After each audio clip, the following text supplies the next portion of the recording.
The stars shone brightly over ancient Sumer, 1,000 tiny jewels scattered across the heavens. Among them, one star burned with an intensity that seemed to pulse with life itself. It wasn't just any star, it was Venus, the evening star, the herald of Inanna. Her presence was felt in the glow of the heavens, in the fertile soil, in the clash of swords, and in the whispered prayers of her people. She wasn't merely a goddess, she was the heartbeat of a civilization, the thread that bound love and war into a single, exquisite tapestry. Inanna's story begins not in the gentle murmur of streams or the quiet rustling of reeds, but in the roaring fire of desire and the unyielding will of ambition. She was power incarnate, a force that could soothe the aching heart or set the world ablaze. Her worshippers didn't approach her with timid hands, they sang to her with voices raw with emotion, danced until their feet bled, and offered her the treasures of their lives. Inanna demanded nothing less than everything, and for her, they gladly gave. Her temple stood tall, their ziggurats piercing the heavens as if to meet her gaze. The air around them vibrated with chants, the walls adorned with images of her triumphs and her beauty. Inanna was not a goddess of abstraction, she lived within the cries of lovers, the roars of warriors, and the tears of the grieving. She was there in the first touch of dawn and the final gasp of twilight. They said her love was intoxicating, like wine pressed from the sweetest grapes. To love Inanna was to abandon oneself completely, to lose all sense of reason in the overwhelming tides of passion.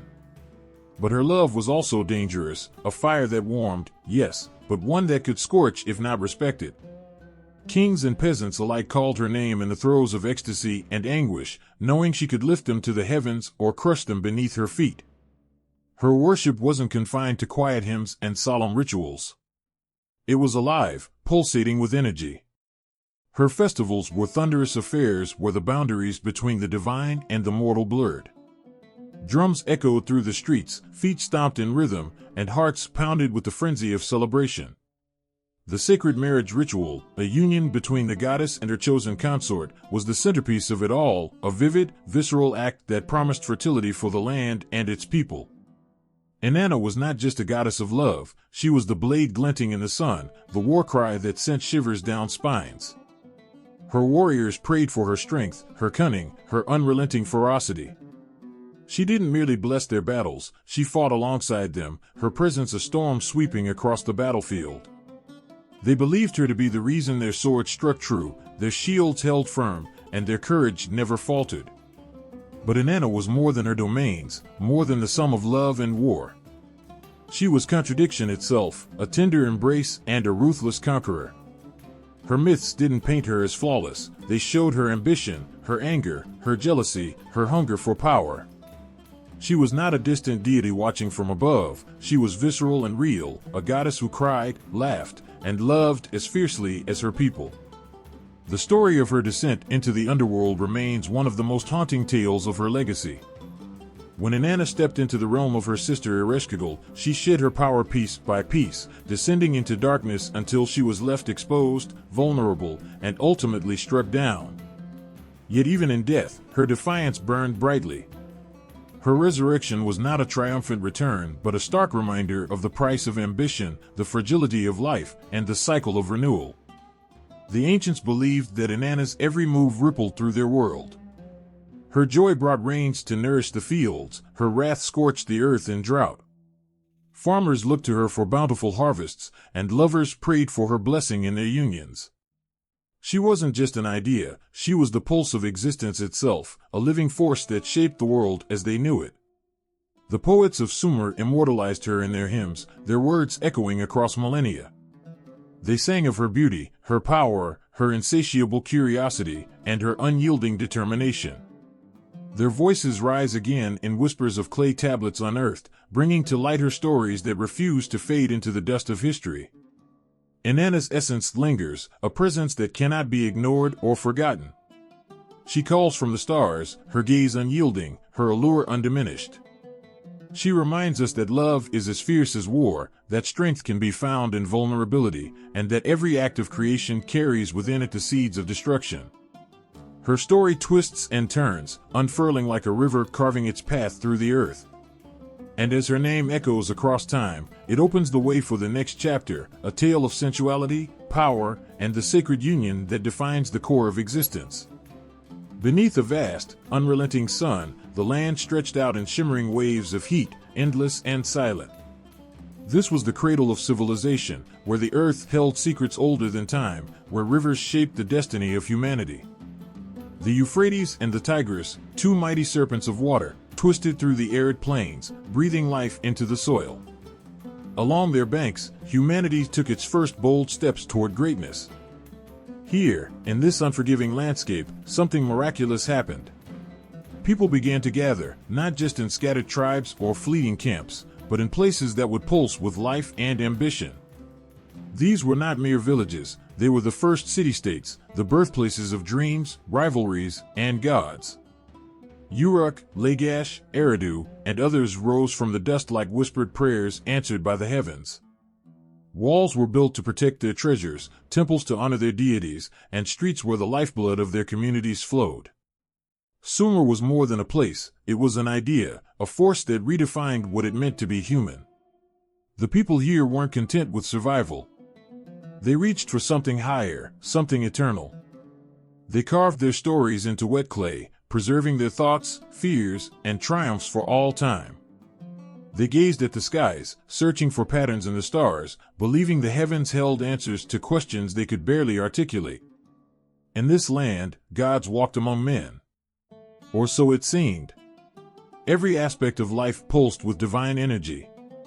The rains that fell, the sun that rose, the harvest that fed them, all were the gifts of their gods, whose names were whispered in reverence and fear.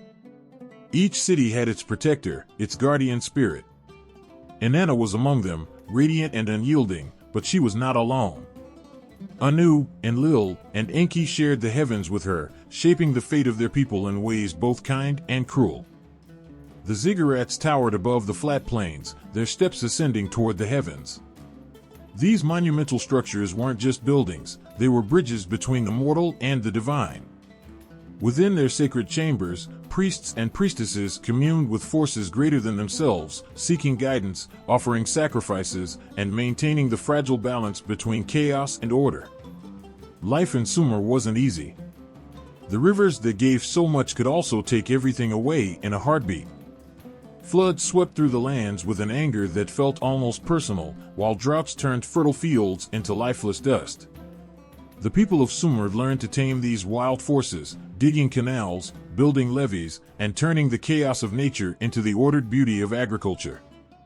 Their ingenuity was their survival, their resilience their greatest strength. But survival wasn't enough. The Sumerians dreamed of beauty and meaning. They adorned themselves with intricate jewelry, sang songs that echoed through the ages, and crafted myths that still stir the soul. Their art was alive with the vibrancy of their beliefs, their sculptures and carvings infused with a reverence for life and the divine. Sumerian culture thrived on contrasts. It was a place where the sacred and the mundane coexisted, where the toil of the farmer mirrored the devotion of the priest. It was a land of abundance and scarcity, peace and war, love and loss. These contrasts weren't merely accepted, they were celebrated, woven into the very fabric of their identity. The Sumerians understood that life's beauty lay in its complexity, its unpredictability. In the bustling marketplaces of Uruk, merchants bartered for goods brought from distant lands, their voices rising in a cacophony of languages.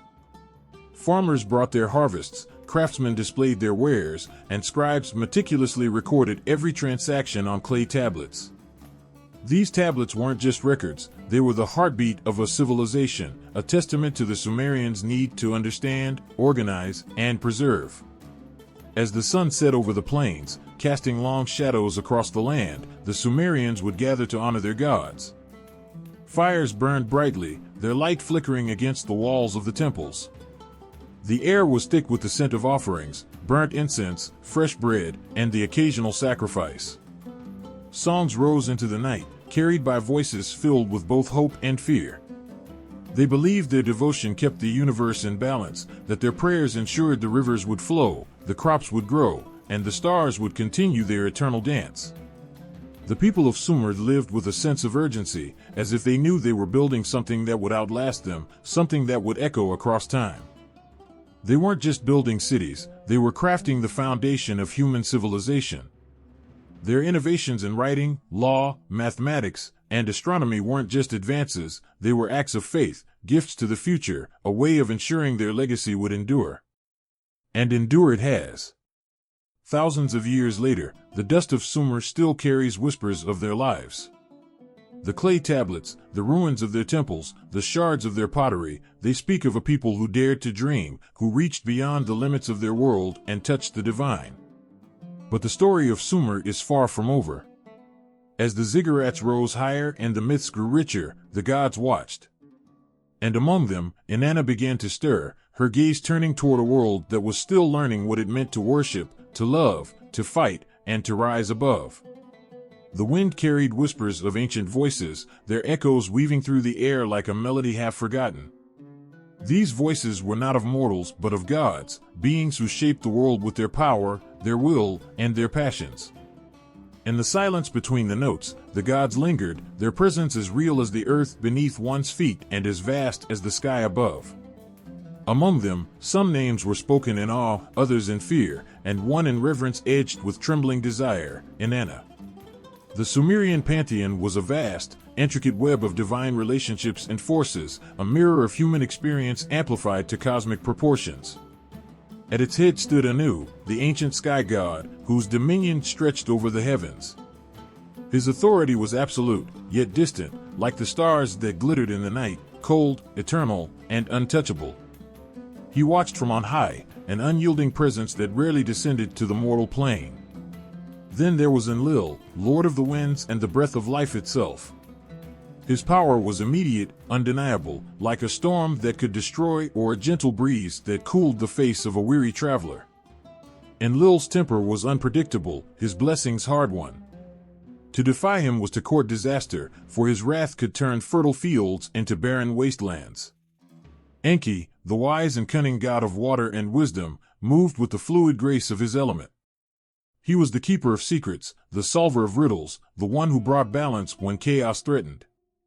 His gifts flowed like the rivers he governed, nourishing both body and spirit. To those who pleased him, he offered knowledge that could transform lives. To those who angered him, he withheld the waters of survival. Each deity had its domain, its purpose, its stories. Nanna, the moon god, cast his silver light over the world, his calm, steady presence a balm in the chaos of life. Utu, the sun god, burned brightly, his judgment as piercing as his rays. Ereshkigal ruled the underworld, her shadowy realm a reminder of the inevitable end awaiting all. But above all these, shining with a brilliance that outshone even the sun, stood Inanna. She was not merely a goddess, she was a force. Love and war, life and death, passion and fury, these were her domains, and she ruled them with a boldness that left no heart untouched. To speak her name was to invoke desire and destruction in equal measure. Inanna's place among the gods was both exalted and volatile. She was a goddess who refused to be contained, a spirit that could not be tamed. She moved between worlds, the heavens, the earth, and the underworld, with a freedom that defied the rigid hierarchies of her divine family. Where others stayed within their domains, Inanna claimed them all as her own. She was the morning and evening star, Venus in its twin forms, illuminating the skies at dawn and dusk. Her light was both a guide and a warning. Her beauty was legendary, but it was her power that truly captivated. Inanna did not wait for adoration, she demanded it. Temples were built in her honor, their walls adorned with offerings of precious stones, fine textiles, and the songs of worshippers whose voices quivered with reverence. The priestesses of Inanna, draped in garments that shimmered like starlight, danced in her name, their movements embodying the duality of her essence, seduction and strength, grace and ferocity. Yet Inanna was not a goddess to be approached lightly. She was as mercurial as the winds of Enlil, as potent as the waters of Enki. Her love could elevate a mortal to heights unimaginable, but her wrath could cast them into the depths of despair. To love Inanna was to risk everything, for her affections were as consuming as her vengeance. The gods themselves were not immune to her charms. Her lovers were many, her conquests legendary. Yet none could claim to truly possess her. She was the one who pursued and the one who fled, the giver of pleasure and the harbinger of pain. Even the mighty Dumusid, her shepherd consort, found himself ensnared by her love, a love that brought joy and sorrow in equal measure. Inanna's stories are woven with threads of triumph and tragedy, passion and betrayal. She was a goddess who dared to descend into the underworld, to face death itself, and to return transformed. She challenged the boundaries of what it meant to be divine, what it meant to wield power, what it meant to love. In the pantheon of Sumer, each god played their part in the grand drama of existence. Yet it was Inanna who stood at its heart, her presence infusing every aspect of life with meaning. She was the pulse of creation, the spark of conflict, the eternal dance of opposites that defined the world. Even now, her voice lingers in the winds, her light glimmers in the evening sky. She calls, not with words, but with the essence of what it means to be alive, to love, to fight, to rise above, to be consumed by the fire of existence. Her story is far from over, for in every heart that burns with desire, and every soul that fights for what it holds dear, Inanna lives.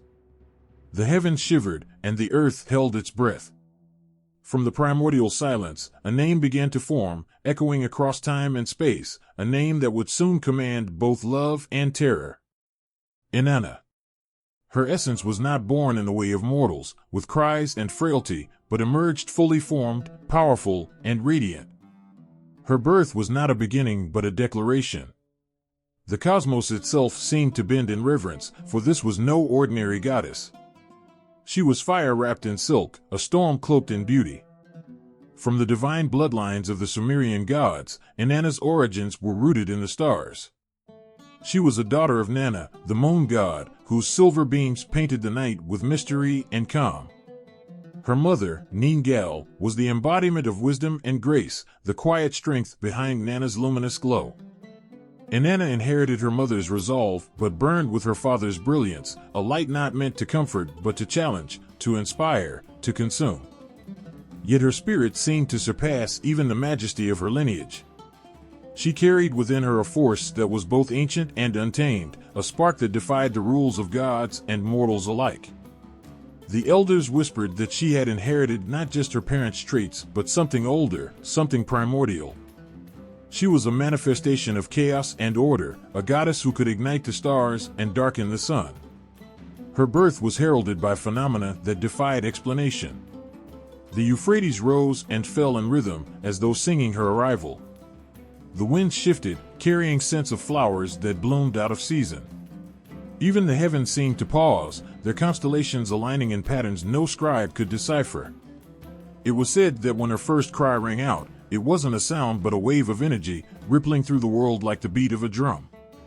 Her grandparents, Anu and Ki, the sky and the earth themselves, watched with a mixture of pride and unease. Anu, the great skyfather, saw in her eyes a defiance that mirrored the storms he commanded. Ki, the nurturing earth mother, felt the weight of her presence, as though the ground itself had shifted to accommodate her. The elders whispered that Inanna's soul carried echoes of the universe's first moments, a chaos that even the gods feared to confront. But Inanna was not one to linger in the shadows of her genealogy. From the moment she drew her first breath, she seemed to challenge the order of things. Her laughter rang out like a song of rebellion, her steps quick and fearless as though the world was hers to claim. While other young deities learned to revere the boundaries set by their elders, Inanna's gaze was fixed on the horizon, her heart beating to a rhythm no one else could hear. Legends say that even as a child, she was drawn to the forbidden. Where others saw barriers, she saw possibilities. She wandered into sacred spaces uninvited, her tiny hands tracing the edges of artifacts that pulsed with divine power. When scolded, she smiled, a smile that hinted not at apology but at an understanding far beyond her years. It was as though she already knew her destiny, as though the paths laid before her were too narrow for the force she would become. Her beauty was undeniable, but it was not the passive beauty of a painting or a flower. It was a living, breathing thing, sharp as a blade, intoxicating as the first sip of wine. Her presence filled the room, and those who looked upon her felt their hearts race, not with fear, but with the exhilarating realization that they were in the presence of something extraordinary. She was the kind of beauty that demanded attention and refused to be forgotten. Yet beneath the allure was a storm waiting to be unleashed. Inanna was not content to be a passive deity, an ornament in the pantheon of gods. Her heart burned with questions about power, about purpose, about the intricate dance of creation and destruction. She sought out Enki, the god of wisdom, pestering him with queries that others dared not voice. Enki, who was as wily as he was wise, marveled at her curiosity but also recognized the danger it held. He saw in her the seeds of a revolution, not of violence, but of thought, of possibility. Her siblings, Utu and Ereshkigal, watched her with a mixture of admiration and caution. Utu, the sun god, was her closest ally, their bond as unshakable as the cycles of day and night. Together, they shared secrets and dreams, their laughter echoing through the heavens. Ereshkigal, on the other hand, seemed to sense the shadow in Inanna's light. The queen of the underworld, accustomed to silence and solitude, found her younger sister's brilliance both captivating and unnerving. But Inanna's true nature was not meant to be confined to familial bonds. She was a goddess of transformation, of movement, of relentless change. Her origins may have been divine, but they did not define her. She was a force that shaped herself, drawing power not just from her lineage, but from her choices, her passions, her defiance. The gods began to take notice. Inanna's name was spoken in hushed tones, her actions recounted with a mix of wonder and apprehension. She was young, but her spirit carried the weight of centuries. Even the most ancient deities could not ignore the pull of her presence, the way she seemed to reshape the very fabric of existence simply by being. And so, the goddess grew, not in age, for the gods were timeless, but in stature, in influence, in power. Each step she took, each word she spoke, left an indelible mark on the world. Her story was just beginning, but already it burned brighter than the stars, a tale that promised to change not just the heavens, but the earth itself. Her rise was inevitable, like the tide that follows the pull of the moon. Yet with each moment of glory came whispers of what lay ahead, the challenges, the betrayals, the sacrifices. But Inanna, radiant and fierce, did not look back. She moved forward, her gaze fixed on the unknown, her heart ablaze with the fire of a goddess who knew she was destined for more. The air grew cold as the threshold came into view, a boundary between worlds where silence reigned and shadows whispered secrets. This was no ordinary place, it was the gate to Ereshkigal's realm, the underworld, where the weight of eternity pressed down like a stone. Inanna stood there, her radiance a stark contrast to the somber stillness that awaited her. The goddess of love and war, vibrant and untamed, gazed into the abyss where her sister ruled, a queen in a land of ashes. Ereshkigal and Inanna. Two sisters, born of the same divine lineage, yet as different as the sun and the moon. Inanna, the blazing light that drew all eyes, her presence as intoxicating as a song that lingers long after it ends. Ereshkigal, the still darkness that swallowed light whole, her rule as unyielding as the grave. They were bound by blood, by the threads of destiny, but their paths had diverged in ways that neither could fully understand. Inanna had always danced through life with a boldness that turned heads and stirred hearts. Her laughter could melt even the most stubborn souls, her anger could ignite wars. Ereshkigal, however, was the keeper of endings, her throne seated among the bones of forgotten dreams. She held the weight of what was final, unchangeable, eternal. While Inanna's domain thrived on passion and chaos, Ereshkigal's world was defined by silence and order, a stillness that even the gods feared. Their relationship was a tapestry of contrasts, woven with threads of love, jealousy, admiration, and resentment. Inanna often wondered how her sister could bear the isolation, the endless monotony of ruling the underworld. Did she not long for the warmth of the sun, the thrill of mortal devotion? Ereshkigal, on the other hand, watched her sisters rise with a mixture of pride and bitterness. She saw the adoration Inanna received, the way the world seemed to bow at her feet, and it stung. Yet she also knew the burden of being loved too much, the constant demand to give more, to be more. Their encounters were rare, each one charged with an intensity that left both shaken. When they spoke, Their words were laden with meaning, their silences even more so. Ereshkigal's voice carried the weight of the dead, each syllable deliberate and unyielding. Inanna's voice was a melody, each word alive with emotion and fire. Their conversations were not just exchanges, they were battles, dances, confessions. It was said that the first time Inanna visited the underworld, the heavens themselves shuddered. Her descent was not born of necessity but of curiosity, a desire to understand the sister she had never truly known. She arrived clothed in glory, her jewels gleaming like stars, her confidence unshaken. But as she passed through each gate, surrendering a piece of herself with every step, she began to feel the gravity of Ereshkigal's world. By the time she stood before her sister, she was stripped bare, her vulnerability laid bare for the first time. Ereshkigal watched her with eyes that revealed nothing, her face as still as the waters of the underworld. She did not rise to greet her sister, nor did she speak at first. When she finally did, her voice was like a sigh carried on the wind, heavy with unspoken truths. "You do not belong here," she said, though her words were not harsh. They were tinged with something that might have been sadness, or perhaps regret. Inanna, for once, had no reply. She stood there, her pride and power rendered meaningless in this place where time stood still. She saw her sister not as a rival or a mystery, but as a woman who bore a burden that no one else could carry. In that moment, the fiery goddess of love and war felt something unfamiliar, humility. And perhaps, just perhaps, a glimmer of understanding.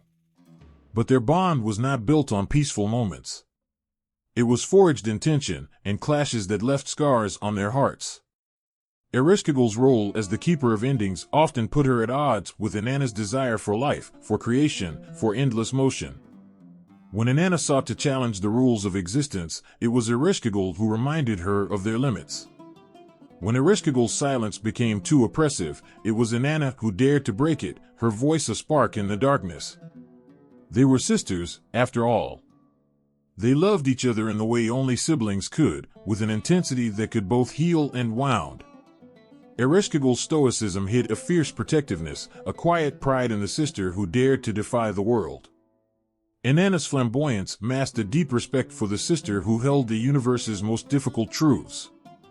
They might not have understood each other fully, but they were bound by something deeper than words. And yet, there were moments when their love for each other broke through the barriers of their differences. Moments when Ereshkigal allowed herself to smile, a fleeting expression that softened her severe beauty. Moments when Inanna reached out, her touch light as a feather, as if to remind her sister that she was not alone. These moments were rare, like stars glimpsed through a storm, but they were real. The underworld remained Ereshkigal's domain, and Inanna returned to her world of light and passion. But the bond they shared, however fraught, lingered like a thread connecting their hearts across the vastness of existence. Each carried a piece of the other within them, a reminder that even the most opposite forces could find a way to coexist. And so, the story of Ereshkigal and Inanna continued, a tale of contrasts and connections, of love that burned and love that endured. Their paths would cross again, as surely as the sun follows the night, each meeting a chapter in a story that was far from over. For though they were sisters divided by worlds, they were bound by something eternal, something that neither life nor death could break. The lion stood at the edge of the temple steps, its stone gaze unwavering, as if daring the world to challenge the power it represented. Its mane, intricately carved, seemed to ripple in the light of the setting sun, casting shadows that danced like flames. This was no ordinary beast. It was the herald of Inanna, a symbol of strength, ferocity, and unyielding dominance. In the silent roar of the lion, there was a truth. Inanna was not just a goddess of love, she was a force that could not be tamed. The lion had always been hers, a creature as fierce and unapologetic as the goddess herself. When warriors marched into battle, they carried banners adorned with the image of the lion, praying for her favor. When cities fell under siege, the cry of her name echoed alongside the growl of her sacred beast. The lion was her companion in myth, her shadow in every legend, embodying the duality of her nature, tenderness and wrath, desire and destruction. And yet, for all its might, the lion was only one part of her story. Beside the roaring emblem of power was something delicate, almost humble, the reed. Tall and slender, it swayed in the winds that swept across the fertile plains, its roots deep in the life-giving soil of the Tigris and Euphrates. The reed was not a symbol of fragility, it was a testament to resilience. It grew in the harshest conditions, bending but never breaking. Inanna claimed it as her own, a reminder that true strength lies not only in defiance but in endurance. The reed spoke of her connection to the earth, to the people who cultivated its banks and relied on its gifts. Farmers looked to her for blessings as they worked the fields, their hands brushing against the reeds that lined the waterways. Women wove baskets from its stalks, their fingers moving with the same care that Inanna showed in her protection of their families. The reed was her promise, whispered in the rustling of the wind, "I am with you, in your struggles and in your joys." Yet, even the reed and the lion together could not capture the full essence of who she was. For above all, there was the light that pierced the darkness, the evening star, Venus. When the sun dipped below the horizon, and the world seemed to hold its breath, Venus appeared, steadfast and radiant. It was a beacon, a guide, a reminder of her eternal presence. No matter the chaos of the day or the mysteries of the night, Venus rose, constant and unchanging. The star was more than a celestial body, it was the soul of Inanna herself. Lovers gazed at it, whispering prayers for her blessing, their hearts full of longing. Travelers looked to it, trusting it to guide them through unknown lands. And when the ancients charted the heavens, they saw in its movements the rhythm of life itself, birth, death, renewal. Venus was her mark on the universe, a signature written in light across the cosmos. In the quiet hours, when the world seemed to hold its breath, her symbols whispered to those who paid attention. The lion growled softly of battles won and power wielded with purpose. The reed murmured of life sustained, of hardships overcome with quiet grace. And the star shone, its light cutting through the shadows, offering hope in the darkest moments. Together, they told her story, a tale of a goddess who was both fearsome and nurturing, distant yet intimately connected to those who called upon her. She wore these symbols like a crown, each one a part of her, inseparable from her essence. In the temples built in her honor, artisans labored over carvings and mosaics, capturing the majesty of the lion, the elegance of the reed, the brilliance of Venus. Every stroke of the chisel, every piece of inlaid stone, was an act of devotion, a testament to her power and her presence. But her symbols were not confined to stone or sky. They lived in the hearts of her followers, and the stories passed from one generation to the next. When a mother sang a lullaby to her child, invoking Inanna's protection, the lion roared softly in the background. When a farmer planted his crops, trusting in her blessing, the reeds whispered their approval. And when a lover promised their heart under the light of Venus, the goddess herself seemed to smile. Her symbols were not just representations, they were alive, woven into the very fabric of existence. They reminded the world that Inanna was not a distant deity but a presence that touched every part of life. In the roar of the lion, the rustle of the reeds, and the glow of the evening star, she was there, watching, guiding, and reminding her people that they were never alone.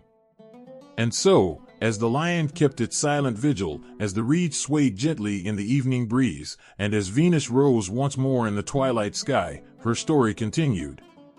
Each symbol, each whisper of her presence, was a thread in the tapestry of her legend, a tapestry that would never fade. The city pulsed with life, its heart beating in rhythm with the prayers and songs that echoed through its bustling streets. Uruk stood not just as a city of stone and mortar but as a living testament to something greater, a force that bound its people together, an essence that coursed through its walls and flowed like blood in its veins. That essence had a name, Inanna. Her presence was everywhere. From the grand ziggurat that pierced the heavens to the smallest altar tucked into a humble home, Inanna reigned as the soul of Uruk. The city was hers, and she was its guardian, its muse, and its unyielding force. To walk through the streets was to feel her gaze upon you, to sense her power in the hum of the marketplace and the laughter of children. She was as present as the sun in the sky, as constant as the flow of the Euphrates. The temple stood at the heart of it all, a towering structure of breathtaking beauty and overwhelming majesty. It wasn't just a building, it was a universe unto itself. Its walls, adorned with mosaics of gold and lapis lazuli, seemed to shimmer in the light, as if alive. Every step closer felt like crossing into another realm, a place where the divine brushed against the mortal. The air grew heavier, charged with a presence that made even the boldest of warriors pause. Inside, the world transformed. Fragrant smoke curled upward, carrying the scent of frankincense and myrrh. Priests and priestesses moved in solemn procession, their chants weaving a melody that seemed to vibrate in the very marrow of your bones. The altar at the center held offerings, precious metals, finely woven textiles, and vessels brimming with wine and oil, all gifts to the goddess who ruled their lives and destinies. Every offering carried a story, a plea, a promise whispered to Inanna. But the temple was more than a place of worship. It was the beating heart of Uruk, a center of life where decisions were made, alliances forged, and fate sealed. The people of Uruk didn't just pray to Inanna, they lived for her, drawing strength from her myth and her power. Farmers offered the first fruits of their harvest, trusting in her blessings for the seasons ahead. Merchants whispered her name as they weighed their scales, praying for fairness and prosperity. Even warriors, hardened and scarred, bowed their heads in her shadow, seeking her favor before stepping onto the battlefield. Yet, for all her grandeur, Inanna's connection to Uruk was deeply personal. She wasn't a distant figure perched on an untouchable throne. She was a goddess who walked among her people, who laughed with them in their joys and wept with them in their sorrows. Her temples bore witness to both the triumphs and the tragedies of the city, a mother's cry for her sick child, a young couple's prayer for love, a leader's plea for wisdom in times of war. Every stone of her temple was soaked in the hopes and dreams of those who worshipped her. The festivals dedicated to her were a sight to behold, moments when the city seemed to overflow with her spirit. Streets filled with music and dancing, voices lifted in song to honor the goddess who gave them life. The rituals were bold and unabashed, celebrating the full spectrum of existence, love, desire, power, and even chaos. For Inanna was all of these things and more. She was the storm that cleared the skies and the calm that followed. She was the lover's whisper and the warrior's roar. In her, Uruk found its reflection, its strength, its soul. And she gave as much as she received. Inanna was not a goddess who simply took. She poured herself into her city, blessing it with abundance and resilience. Uruk thrived under her watchful eye, its people flourishing like the reeds along the riverbank. The city grew, its influence spreading far and wide, and with it, the name of Inanna echoed across lands and generations. Her bond with Uruk was eternal, a connection that could not be severed by time or circumstance. Even in the quiet hours, when the streets emptied and the city seemed to hold its breath, she was there. Her presence lingered in the moonlight that kissed the temple walls, in the whisper of the wind through the reeds, and the quiet murmur of the river that cradled her city. She was Uruk, and Uruk was her, a union that defined not just a place but an identity, a legacy that would endure as long as the stars adorned the night sky. The moon hung low in the velvet sky, casting a soft silver glow over the earth. Somewhere, a lover whispered a promise, their voice trembling with vulnerability.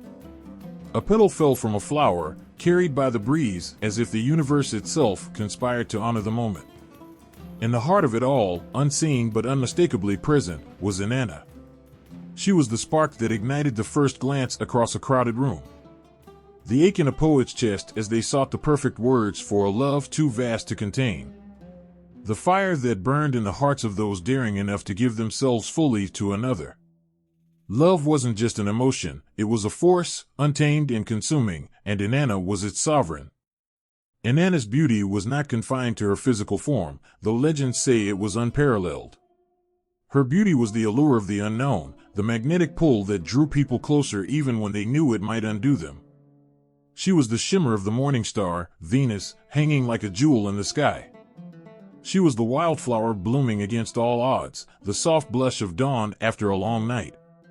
But love, under her dominion, was not always gentle. It could be fierce, like a storm that tore through a peaceful valley. Inanna didn't just offer tender caresses and soft whispers. She embodied the full spectrum of love, the passion that consumed, the jealousy that stung, the longing that hollowed out the soul. To love under her gaze was to feel everything, deeply and without restraint. Her temples were sanctuaries for those seeking her favor in matters of the heart. Lovers held hands before her altar, their fingers trembling as they prayed for her blessing. Those yearning for affection lit lamps in her name, their soft glow carrying silent pleas into the heavens. The brokenhearted sought her solace, hoping that the goddess who understood both ecstasy and despair might grant them healing. Inanna's priests and priestesses were not merely her servants, they were her vessels, embodying her ideals of love, beauty, and desire. They adorned themselves in the finest garments, their bodies painted with symbols of devotion, their movements a dance of seduction and grace. Through them, Inanna's presence was made tangible, a living reminder of her power and generosity. But there was another side to her allure, one that both captivated and terrified. Inanna could seduce not just with her beauty but with her strength. She was the kind of lover who saw through every facade, who demanded nothing less than truth and vulnerability. Her love was not for the faint-hearted. It required surrender, not of power, but of pretense.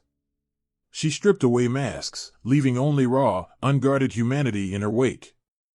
The myths tell of her lovers, each drawn to her like moths to a flame. Some basked in her affection and emerged transformed, while others were consumed, unable to withstand the intensity of her love. Inanna's passion was both a gift and a test, a reminder that love, in its truest form, could never be one-sided. It demanded reciprocity, respect, and courage. She was also the protector of those who defied convention in love. Inanna celebrated the freedom to love without boundaries, embracing unions that others might shun or condemn.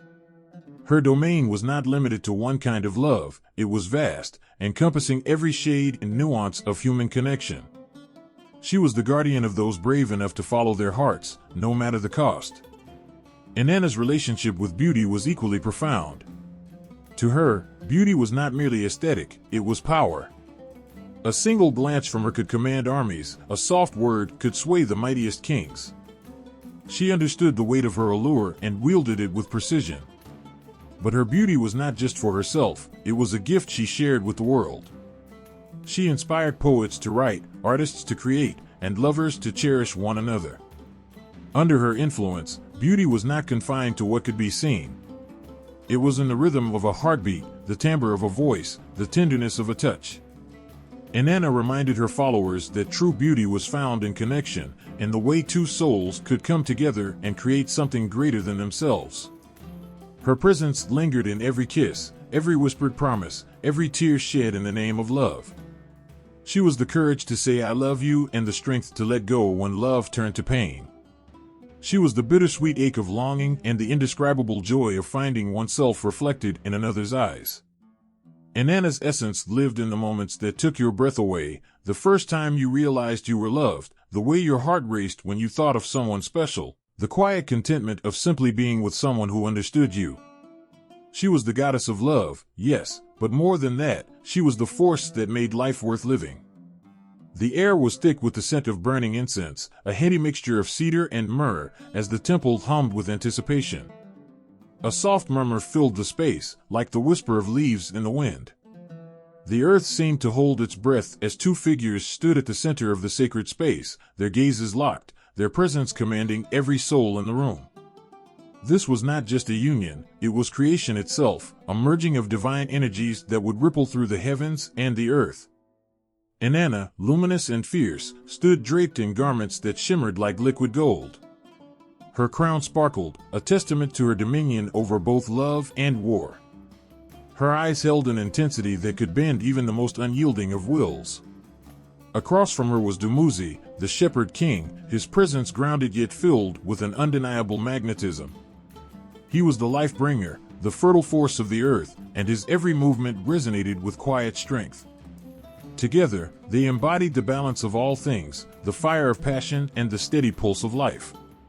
The ritual began with music, soft and haunting at first, as though the strings of the universe were being plucked.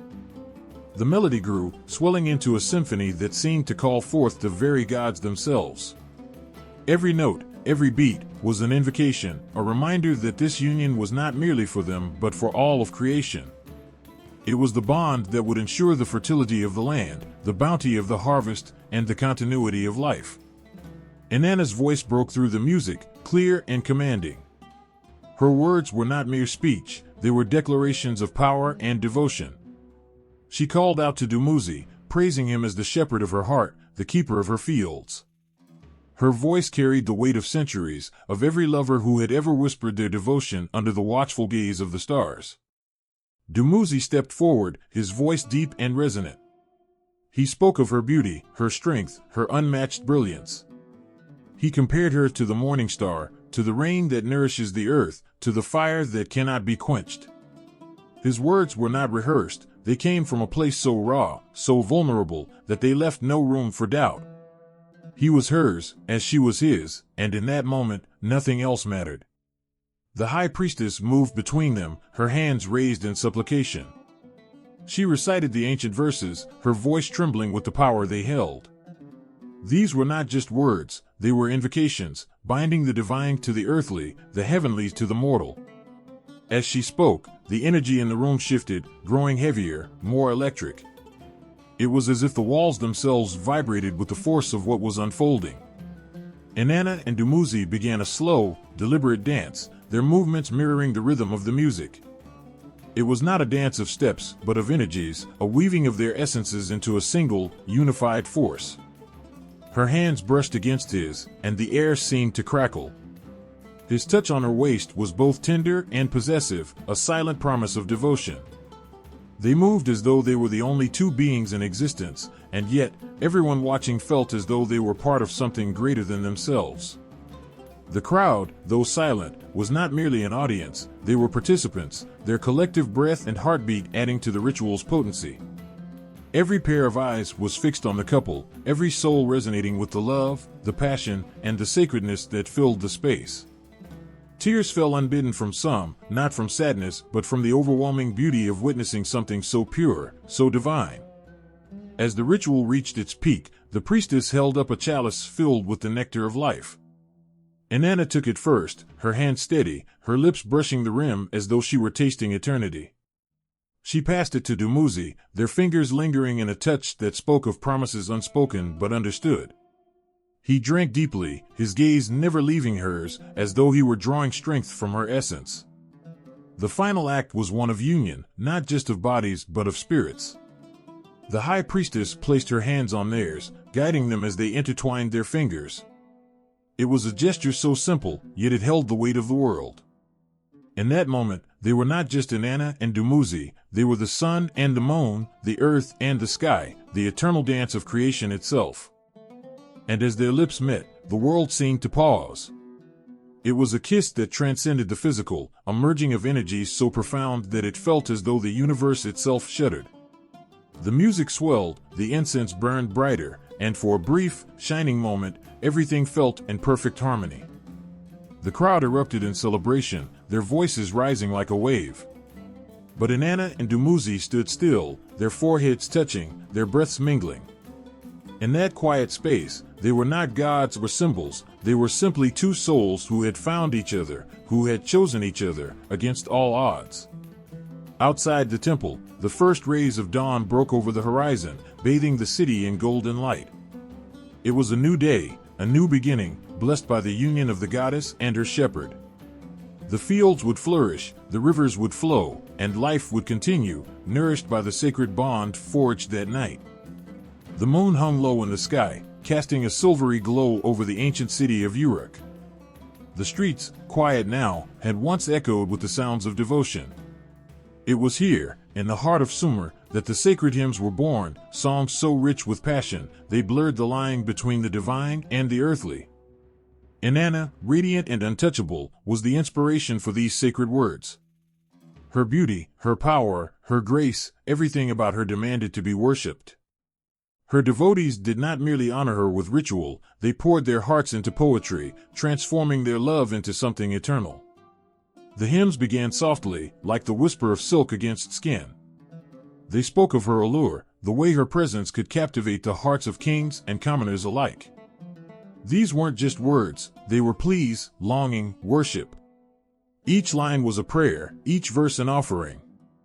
Her name, spoken in hushed tones, was more than a mere utterance. It was a confession, a declaration of love and desire. The poem spoke of longing that burned deep within the chest. "Come to me, Inanna," one would beg, "for I am yours, body and soul." It was a call, one that echoed through the night, carried on the wind, seeking the goddess's approval, her touch. The words weren't afraid to speak of the body's desires, to express the yearning that lurked beneath the surface of the human heart. It wasn't shameful, it was sacred. For an Inanna, all things were united, the earthly and the divine, the sensual and the spiritual. Some poems were as delicate as a lover's first touch, their words soft and tender. The poet might speak of her eyes, those windows to the heavens, or her lips, redder than the finest pomegranate. The imagery was rich, drenched in color, texture, and scent. Her skin was compared to the smoothest marble, her hair to the dark, swirling clouds that heralded rain. The descriptions were vivid, painting a picture of a woman who was both mortal and eternal, every inch a goddess yet still deeply human in her passions. Other hymns were filled with the heat of a lover's embrace, pulsing with desire and need. They spoke of the moments when Inanna's power wasn't just felt but experienced in the most intimate way. It was in these verses that the air seemed to thicken, the rhythm of the words matching the beating of a heart, racing with the anticipation of touch. "Let me taste your lips," one hymn might whisper, "and feel the fire of your love consume me." The words were bold, unashamed, declaring an urgent need for the goddess's affection, her touch, her essence. It was clear, these hymns weren't merely about physical love, they were about the overwhelming, all-consuming feeling of surrender. The poets, though only human, reached out to touch the divine. They offered up their most vulnerable selves, bearing their souls in a way that only true worship could allow. Their words transcended mere attraction, they spoke to a deep, cosmic longing for connection. Inanna was not a distant figure, a mere concept or ideal. No, in these hymns, she was real, tangible. She wasn't just a goddess to be adored from afar, she was the very embodiment of desire. She existed in every glance, in every touch, in every feeling that coursed through the poet's veins. Her power was not just in her beauty or her celestial status, but in her ability to make everything, every experience, feel sacred. Every lover, every kiss, every touch became a tribute, an offering to the goddess herself. Some of the most daring hymns were filled with an intensity that could make the heart race, their words so powerful that they left a mark long after the last syllable had been spoken. They didn't shy away from the rawness of the human experience, the hunger that lay deep within, the need for union, the ache of distance. "How I long for you, Inanna," one poet might confess, "for I am empty without your fire." And in the emptiness, there was a sacredness, a recognition that to be consumed by love, by longing, was to be touched by the divine. These hymns were not just poetry, they were prayers.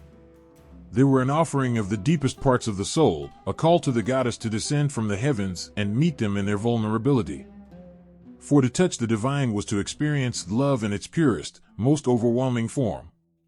Inanna's power was not one that could be controlled, but it could be felt.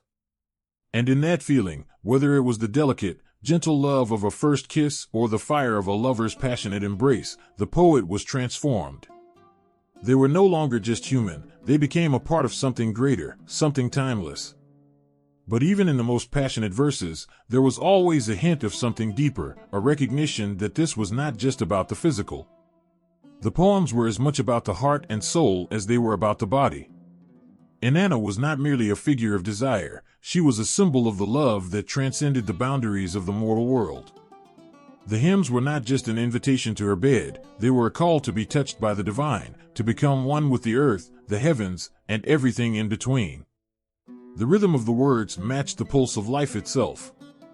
Sometimes slow and tender, sometimes urgent and fierce, the hymns were as varied as the love they celebrated. The poets poured everything into their verses, hopes, fears, desires, regrets, knowing that to lay themselves bare before Inanna was the greatest offering they could make. Her power lay not just in her beauty or her strength, but in the way she inspired these raw, heart-wrenching expressions of devotion. The hymns weren't just words, they were alive, beating with the rhythm of love and longing. They were a testament to Inanna's power to shape the world, to stir hearts, to awaken passions. She was both the muse and the goddess, the divine and the earthly, and her worshippers, through their words, became a part of her, a part of something vast, eternal, and undeniable. And so, these hymns were not just dedicated to a goddess, they were a celebration of love itself, in all its forms. They spoke of the beauty of being fully alive, of the joy and agony that comes with giving yourself to another. They were a reminder that love, in its truest form, is both sacred and profane, heavenly and earthly. Inanna, in her love, reminded her followers that to love was to know the divine. To give and receive love was to touch the very heart of existence. Under the heat of the Sumerian sun, the land stretched endlessly, dust and whispers dancing on the wind. And in this vast, untamed world, a love story began, a love so powerful it wove itself into the fabric of time itself. It was not a simple love, nor one bound by the rules of the mortal world. This was the love of Inanna and Dumuzi, a bond that reached beyond the limits of life and death, of joy and sorrow. Their connection was felt not just by those who witnessed their devotion, but by the earth itself, in the changing seasons, in the winds that howled through the streets of Uruk, in the quiet moments of a lover's sigh. Inanna, the goddess of beauty and power, was known to all, her love a force so overwhelming it could turn the world upside down. Yet, it was Dumuzi, the shepherd king, who captured her heart. It wasn't just his appearance or his charm that drew her in, it was his pure soul, his quiet strength. Dumuzi wasn't a god, yet in his love, he became something divine. He stood in contrast to Inanna's fiery nature, grounding her, keeping her tethered to the earth, while she, in turn, lifted him to the heavens. Their love was not simple. It wasn't an easy path, but it was real, with moments of passion and moments of heartbreak. They were two halves of a whole, their connection so intense it was as if the entire world bent around them. They laughed together, shared tender moments beneath the stars, their hands brushing against each other, hearts beating in unison. But there was a shadow in their love, a promise of separation, a fate neither could escape.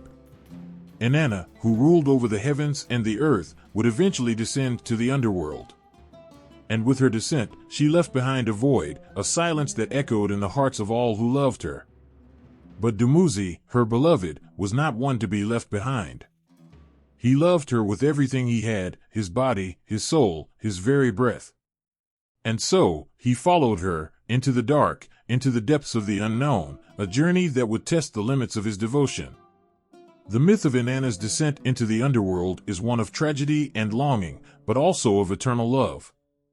Inanna, in her pursuit of power, made the fateful decision to visit her sister, Ereshkigal, the queen of the underworld. But it was not an easy journey. Inanna had to shed every part of herself, the symbols of her divinity, her beauty, her status. She walked through the gates of the underworld, stripped bare, her power dissolved into the shadows. And as she stood there, in the land of death, Dumuzi remained behind, waiting for her return. But death, as it always does, claimed its price. Inanna's body was hung upon a hook, lifeless, a symbol of her sacrifice. Yet even in death, her love for Dumuzi lingered. From the underworld, she called out to him, her voice echoing in the silent night. Dumuzi, his heart heavy with the weight of his love, made his way to her. His love was so fierce, so all-consuming, that he would stop at nothing to bring her back, to be with her again. And so, in a final act of devotion, Dumuzi was chosen to take her place, to descend into the underworld in her stead. It was a heart-wrenching decision, a sacrifice that tore at the very core of his being. But Dumuzi's love for Inanna was unwavering, and even in the face of death, he remained steadfast. He went into the depths, leaving behind the world they had shared, a world that now felt hollow without her. As Dumuzi entered the underworld, there was a stillness, a quiet that settled over the land. And yet, in the silence, there was also a promise, an unspoken vow that their love would endure. For Inanna, though trapped in the underworld, was not lost forever. Through Dumuzi's sacrifice, a balance was struck. The seasons would change. The earth would come alive again. Their love would bloom anew. Inanna's return from the underworld, when it came, was a moment of pure joy. It was as if the entire world had exhaled, the skies opening up with a radiant light. And in her return, so too did Dumuzi's love for her. The world was reborn, and the promise of their love was sealed. Their bond transcended life and death, ruling over the earth with the rhythm of the seasons. Inanna and Dumuzi, forever entwined, their love a force that could not be broken, not even by the darkest of places. Their tale was one of eternal love, a love that could not be undone by the trials of the world. It was a love that spoke not just of the joy and beauty of being together, but also of the heartache that sometimes comes with true devotion. It was a love that acknowledged the pain of separation, the agony of waiting, and the sacrifice that sometimes must be made for the sake of the one you love. And so, their story lives on, not just in the hearts of those who know their names, but in the very rhythm of the earth itself. For in the changing seasons, in the blossoming of flowers and the falling of leaves, Inanna and Dumuzi's love continues to pulse through the veins of the world. It is a love that lives in every sunrise, in every breath taken, in every heart that beats with the hope of something greater than themselves. It is a love that reminds us, with every passing day, that even in the darkest of times, love will always find a way to return, to rise again. In the quiet shadows of history, love has always been a force more powerful than any army, any ruler, any kingdom. It stretches across borders, flows between nations, and seeps into the very soul of every culture. There was one goddess whose love was not confined to the land where she was born. Inanna, the Sumerian goddess of love, beauty, and passion, transcended the boundaries of her own world, reaching into the hearts of distant cultures, becoming a symbol of love that could not be denied. Her influence spread far beyond the Tigris and Euphrates, where she was first worshipped, to lands where her story, her power, and her love would find new homes. In the far-off lands of the Akkadians, Inanna was not just a goddess, she was a divine force that bridged hearts across time and space. The Akkadians took her story and made it their own, calling her Ishtar. In their temples, her name was spoken with reverence, her hymns sung in the flickering glow of sacred fires. Ishtar, like Inanna, was not just a goddess of love, she was the very embodiment of desire, a goddess whose passion could set the heavens ablaze and whose tears could flood the earth. To them, love was not a gentle, tender thing. It was fierce, raw, and all-consuming, and Ishtar represented that with every fiber of her being. But love was not always easy, and the Akkadians understood this as well. In their stories, Ishtar's love was a force that could lead to both joy and destruction. Her heart was a battlefield, torn between longing and power, passion and control. The people of Akkad looked to her as a guide, seeking her favor in matters of love, but also in matters of war. Her influence was not limited to romance alone, it was a reminder that love, in all its forms, had the power to shape the world, to build empires, and to tear them down. To the east, the Babylonians too were touched by Inanna's story. They worshipped her as Ishtar, their goddess of fertility, beauty, and love, but they also embraced her darker aspects. In Babylonian culture, Ishtar was seen as a protector, a force that stood between the living and the dead, a goddess who governed the passage of souls. Inanna's descent to the underworld, a journey filled with sacrifice and rebirth, echoed strongly in Babylonian beliefs about love and death. They understood that love was not just about light and joy, it was about the shadows too, the parts of the soul that are dark, painful, and unseen. Love, they believed, was a cycle of life and death, creation and destruction, a force that never truly ended but constantly transformed.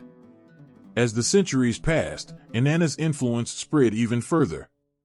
Across the deserts, into Egypt, she found her way into the hearts of those who worshipped the goddess Hathor, who, like Inanna, was known for her beauty and for her ability to stir the deepest of desires. Hathor was the goddess of love and motherhood, but her love was also the love of the cosmos, the love that bound the stars together. She was a goddess who could make the heavens sing with joy and laughter, a goddess whose love could fill every corner of the universe. There was a connection between Inanna and Hathor, a shared understanding that love was not bound by the material world. It was, in its purest form, something that existed beyond time, something eternal, something divine. In the far corners of the world, Inanna's love story became a beacon for cultures who sought to understand the mysteries of the heart. The Persians, influenced by the Sumerians and the Babylonians, revered her as Anahita, the goddess of fertility, love, and waters. Inanna's gifts of love were mirrored in the rivers of life, flowing through the earth and giving sustenance to all that lived. In the sacred waters of the Persian lands, love was not just a feeling, it was the very force of creation, a sacred act that connected every living thing to the divine. The influence of Inanna, in the form of Anahita, became a symbol of love that flowed like water, giving life and shaping the very earth itself. In the lands of the Greeks, the influence of Inanna could be seen in the rise of Aphrodite, the goddess of love, beauty, and passion. Aphrodite's story, much like Inanna's, was one of beauty and power, of love that could both heal and destroy. Aphrodite's presence in Greek mythology was felt in the very air. The love she inspired was not just romantic, but cosmic, shaping the relationships between gods, mortals, and everything in between.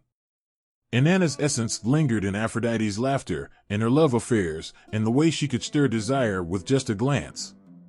And in Aphrodite's relationships with the gods, there were echoes of Inanna's own love for Dumuzi, a reminder that even gods could be bound by the ties of love, bound by a force that could tear them apart just as easily as it could bring them together.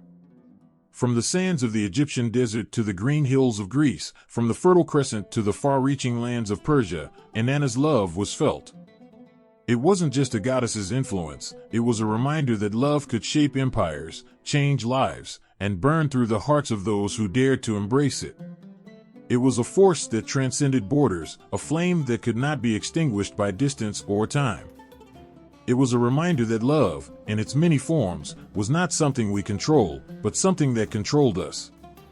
And for all those who felt its power, it was something that would never let go. The whispers of Inanna's love echoed through history, reaching out to every culture, every civilization that came into contact with her story. Whether they called her Ishtar, Hathor, Aphrodite, or Anahita, her essence lived on.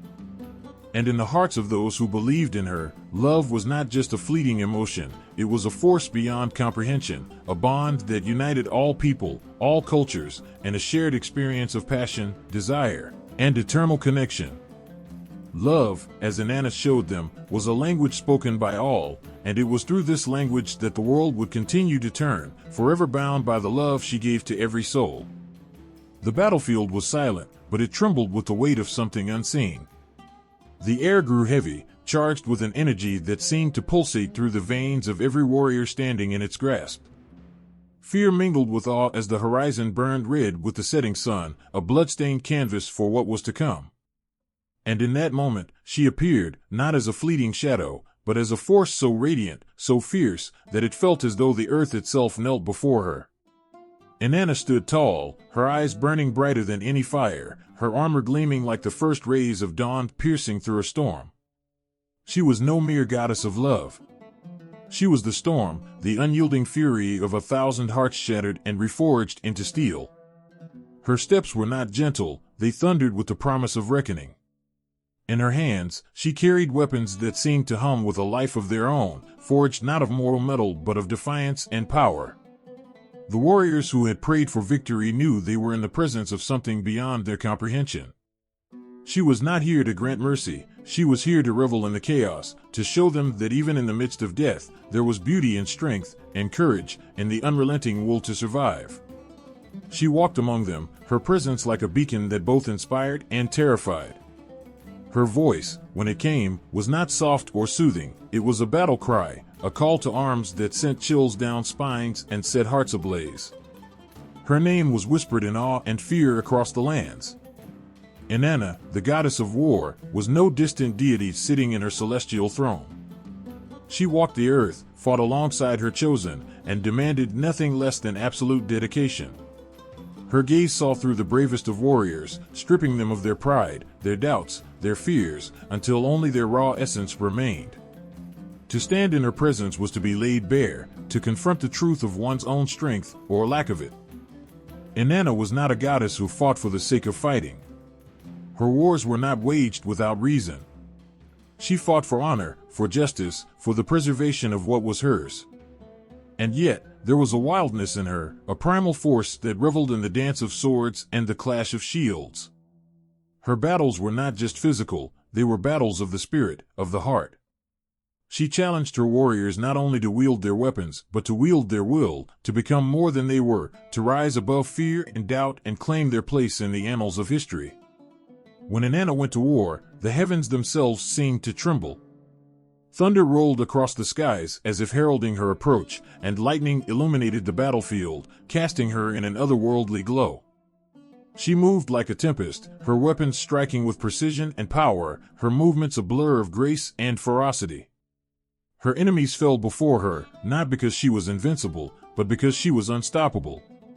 Her strength was not in her body, but in her spirit, a spirit that burned with the fury of 1,000 suns, that refused to be extinguished no matter how dark the night became. Inanna's wars were not without cost. She knew the price of victory, the weight of the lives lost in pursuit of it.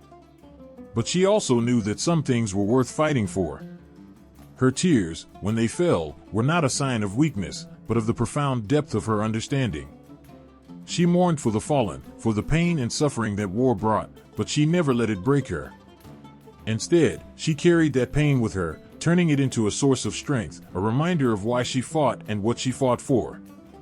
Her name echoed far beyond the lands of Sumer.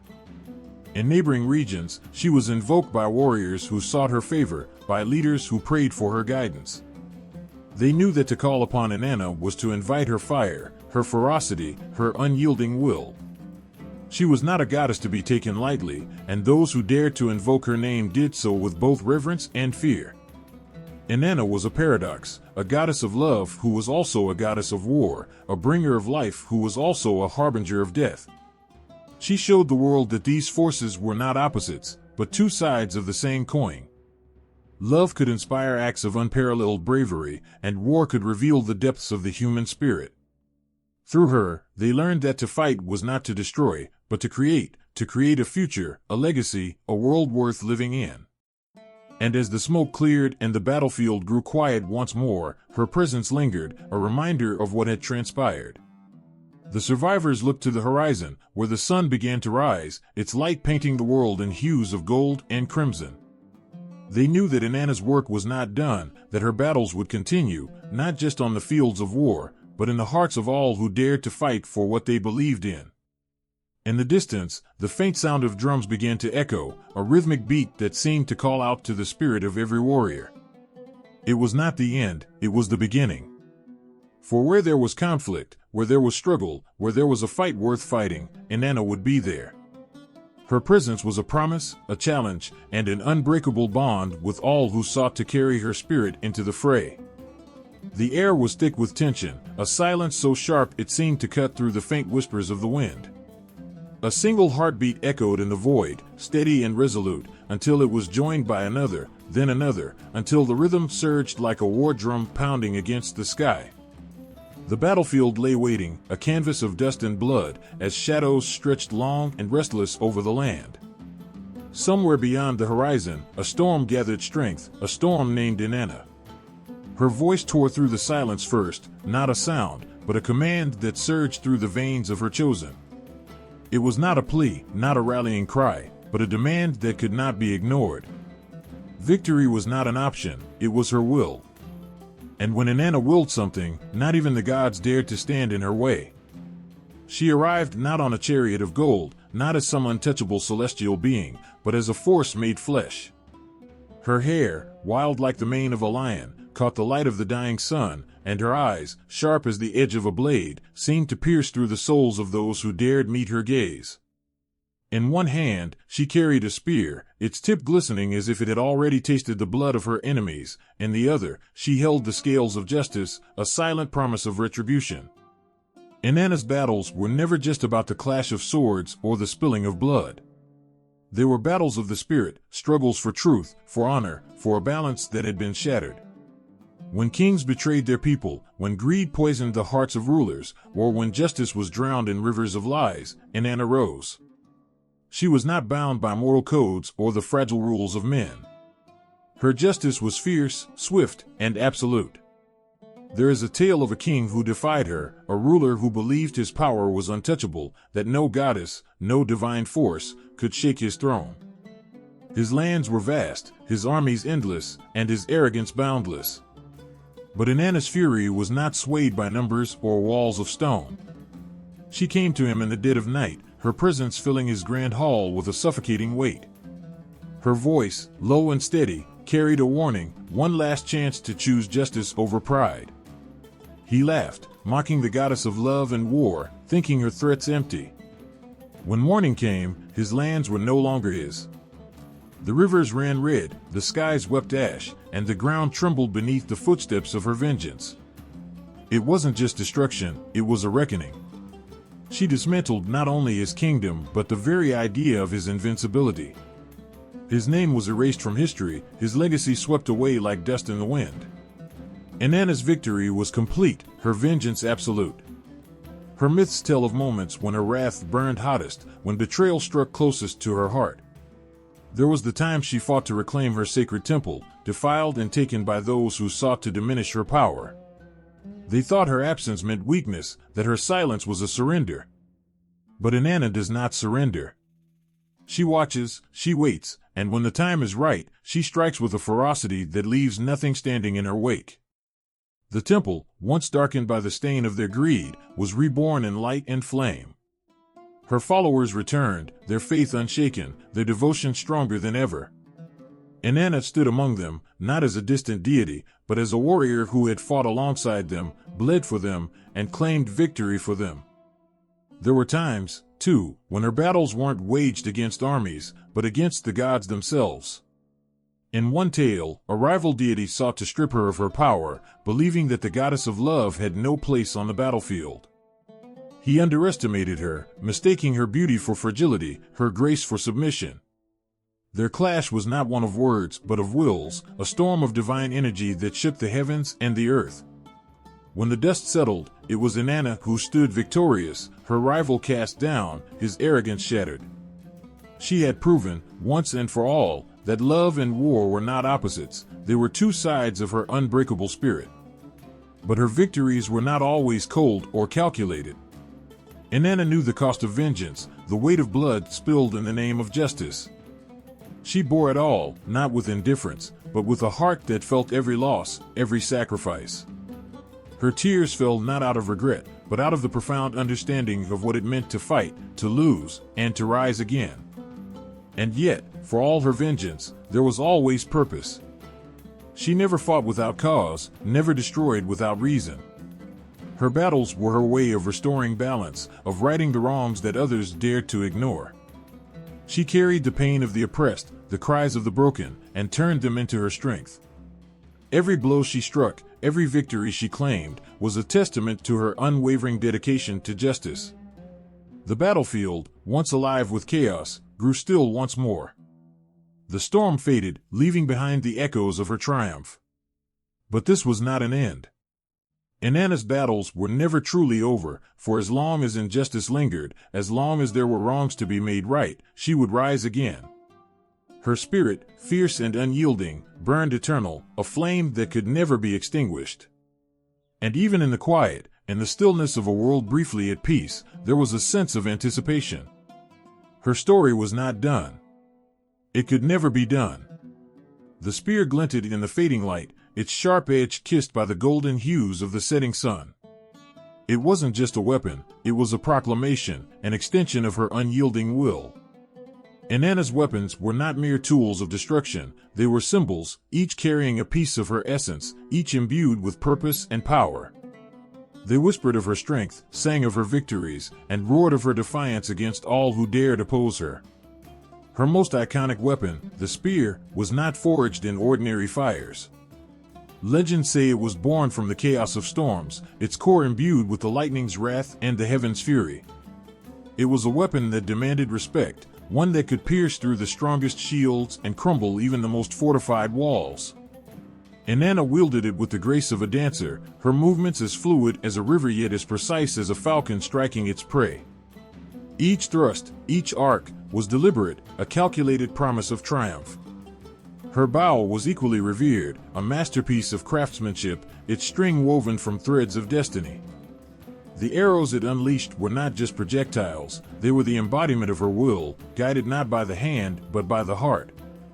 It was said that her arrows never missed their mark, for they carried the weight of truth, and truth, no matter how hidden, always found its target. Those who saw the bow drawn against them knew it wasn't just a threat, it was a verdict, and there was no escape. Her shield was no ordinary barrier, it was her declaration that while she could strike, she could also endure. It bore the marks of countless battles, each scratch a testament to the countless forces that had tried and failed to overcome her.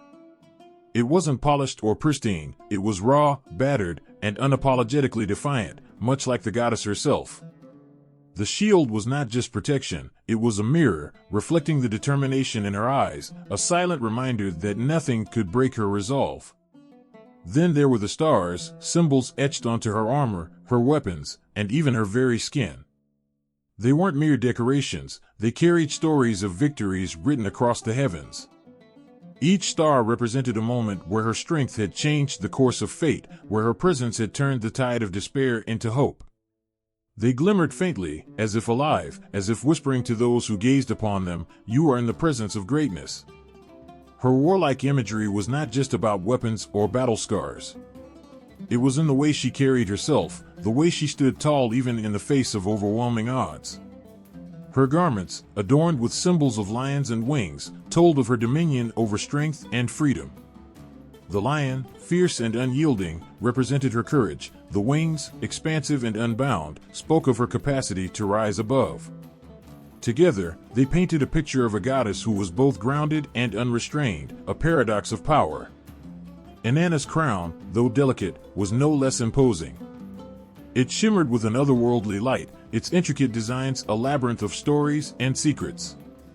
It wasn't a crown that demanded submission, it was one that inspired awe. Those who looked upon it saw not just a goddess, but a queen who ruled not through fear but through respect, a leader who earned her place not through inheritance but through sheer force of will. Even her voice was a weapon, cutting through chaos with the clarity of thunder. It could soothe a trembling heart or ignite a rebellion, it could call armies to her side or scatter them like leaves in the wind. When she spoke, the earth seemed to pause, the very air growing still as if it, too, awaited her command. Her words carried weight, not because they were loud, but because they were true. And truth, as sharp and unyielding as her spear, was a force more powerful than any weapon forged by man. The chariot she rode into battle was no less iconic. Drawn by steeds that seemed to be carved from the night itself, their hooves striking sparks as they thundered across the battlefield, it was a sight that inspired both awe and terror. The chariot was not just a vehicle, it was a symbol of her dominance, a moving testament to her unrelenting pursuit of justice and victory. Every detail, every symbol, was deliberate. Each piece of her imagery served a purpose, weaving a tapestry that spoke of power, grace, and indomitable spirit. It wasn't about intimidation, it was about truth. Inanna did not hide behind her symbols, she lived through them, breathed life into them, and made them a part of who she was. They weren't just things she carried, they were extensions of her being, as vital to her as the blood in her veins or the fire in her heart. But perhaps her greatest symbol of power wasn't something tangible. It wasn't the spear, the shield, or the crown. It was the look in her eyes, a gaze that held the weight of the stars and the promise of storms yet to come.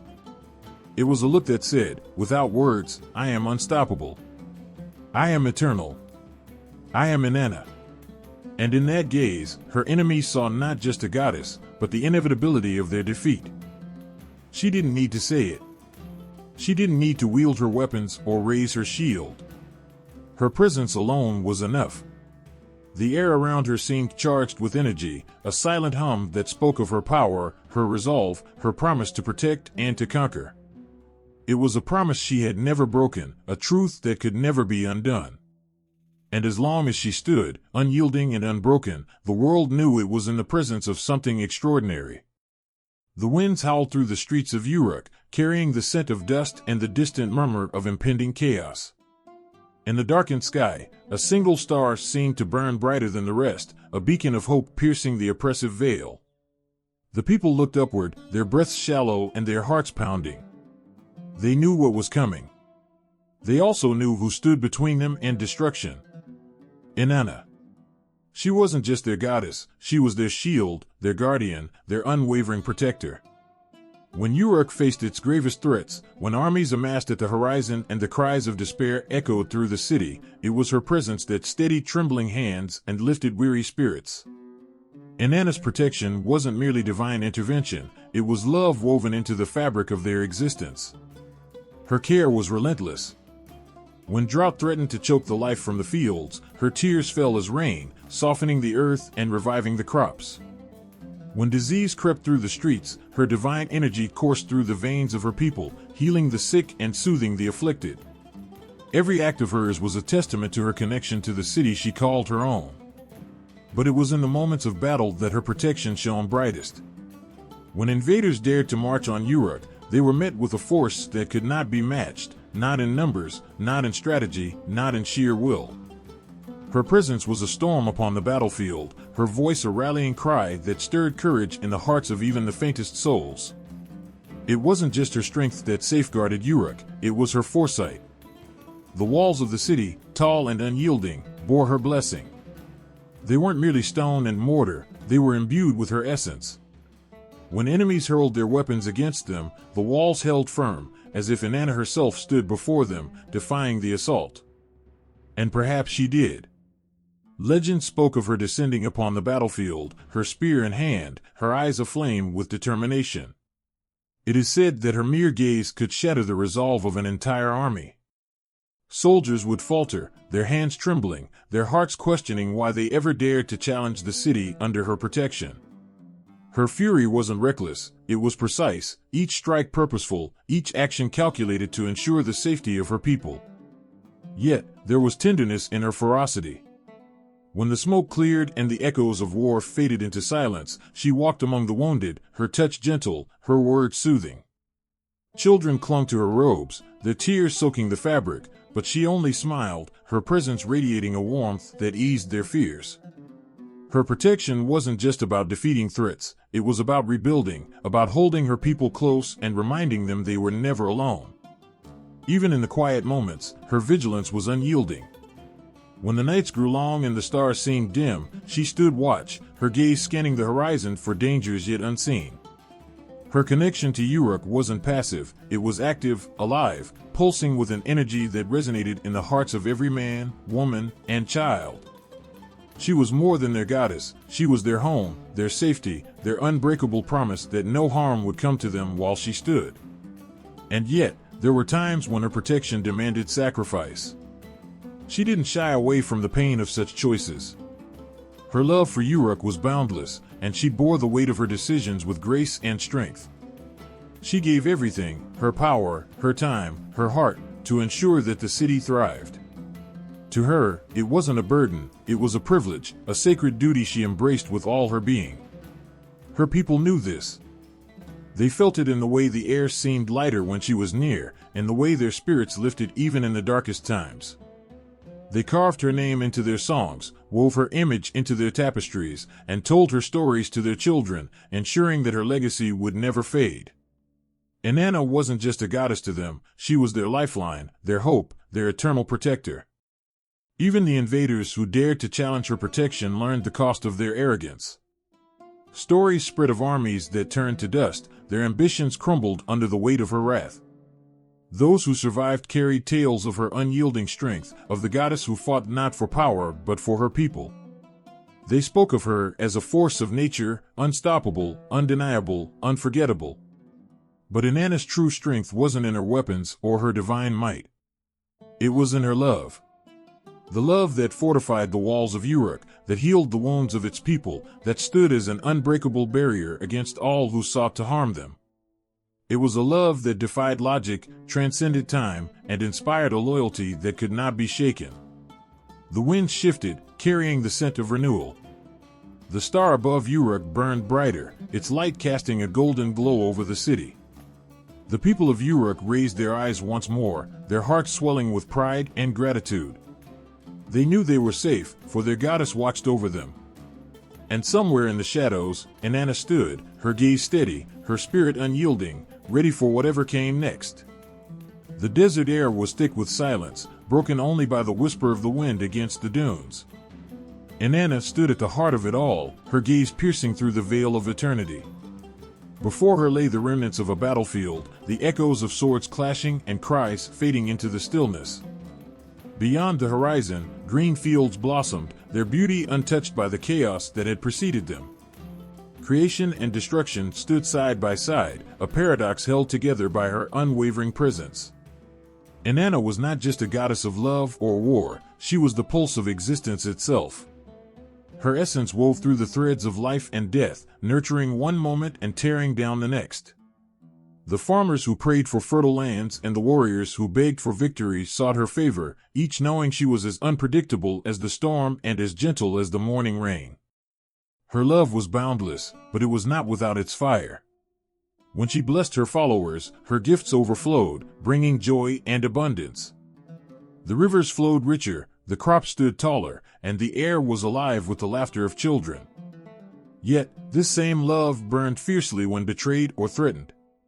It consumed everything in its path, leaving behind ashes from which new life could rise. The myths of Inanna tell of her power to build and destroy with equal passion. One tale speaks of a lover who dared to betray her trust. Her tears fell like molten gold, scorching the earth as they hit the ground. Her fury was not born of hatred but of the profound pain that comes with betrayal. Yet, from the ashes of her vengeance, a new forest sprouted, lush and vibrant, a testament to her duality. She could tear apart, but she could also renew. War was no different. When she led armies into battle, her steps were thunder, her voice a war cry that shook the heavens. But she was not a goddess of mindless carnage. Every war she fought carried purpose, a rebalancing of scales that had tipped too far. She fought not to destroy but to reshape, to bring equilibrium to a world that constantly teetered on the edge of chaos. There is a story of Inanna standing before the gates of a rival city. She demanded their surrender, not out of cruelty but because their leaders had grown greedy, hoarding wealth while their people starved. When they refused, her wrath was swift and unrelenting. The walls crumbled under her divine force, and the leaders fell to their knees. But when the city lay bare, she did not leave it in ruins. She rebuilt it, gifting its people fertile lands and just governance. Her destruction was not an end, it was a beginning. Inanna's balance was also reflected in her relationships. She loved deeply, yet she demanded respect and loyalty in return. Her lovers knew they were bound not just to her beauty but to her strength, her will, and her fierce sense of justice. Her love could be as intoxicating as wine and as fierce as a wildfire, consuming all who dared to underestimate her. Yet, amidst her fiery nature, there were moments of profound tenderness. She would sit by the Euphrates, her fingers trailing through the water, her eyes softened by a rare tranquility. In those moments, she was not the goddess of war or love, but simply Inanna, a being who carried the weight of creation and destruction within her. The river would seem to shimmer under her touch, as if even the elements recognized her power and her fragility. Her duality was not a contradiction, it was her essence. She did not choose between love and war because she understood that one could not exist without the other. Creation required destruction. Love required strength. Her power lay in her ability to embrace both, to wield them with wisdom and purpose. The people of Uruk understood this balance. They built temples not just to honor her beauty and grace, but also to respect her fierce, unyielding strength. They sang songs of her victories, but they also whispered prayers of gratitude for her nurturing hand. To them, she was not just a goddess, she was the embodiment of life's eternal cycle, a force that gave and took, loved and fought, healed and scarred. As the wind carried the last echoes of the battlefield, Inanna turned her gaze to the horizon once more. The green fields stretched endlessly, a promise of what could be. Her heart carried the weight of the lives she had touched, those she had loved, those she had fought for, and even those she had destroyed. Each was a thread in the tapestry she wove, a testament to her power and her purpose. The sun dipped lower, casting its golden light over the land. Inanna stood, a silhouette against the fiery sky, her presence as eternal as the stars that would soon fill the heavens. The balance she upheld was not an easy one, but it was necessary. For in every act of creation, there was a whisper of destruction, and in every act of destruction, there lay the seed of something new. The tree stood tall and proud, its branches stretching to touch the heavens while its roots burrowed deep into the earth. It was not an ordinary tree, it was the Hulapu tree, a vessel of potential, a silent witness to the trials of Inanna. The whispers of the gods danced through its leaves, and the mysteries of the underworld lingered at its base. In its shadow, the goddess of love and war began her first great challenge, a story that would shape her destiny and reveal the depth of her courage and will. The river carried the sapling from the farthest corners of creation, cradling it in its gentle currents until it reached the banks of Sumer. There, Inanna, young and full of determination, saw the potential hidden within its twisted branches. To others, it was a simple tree. To her, it was a symbol of everything she could nurture, create, and protect.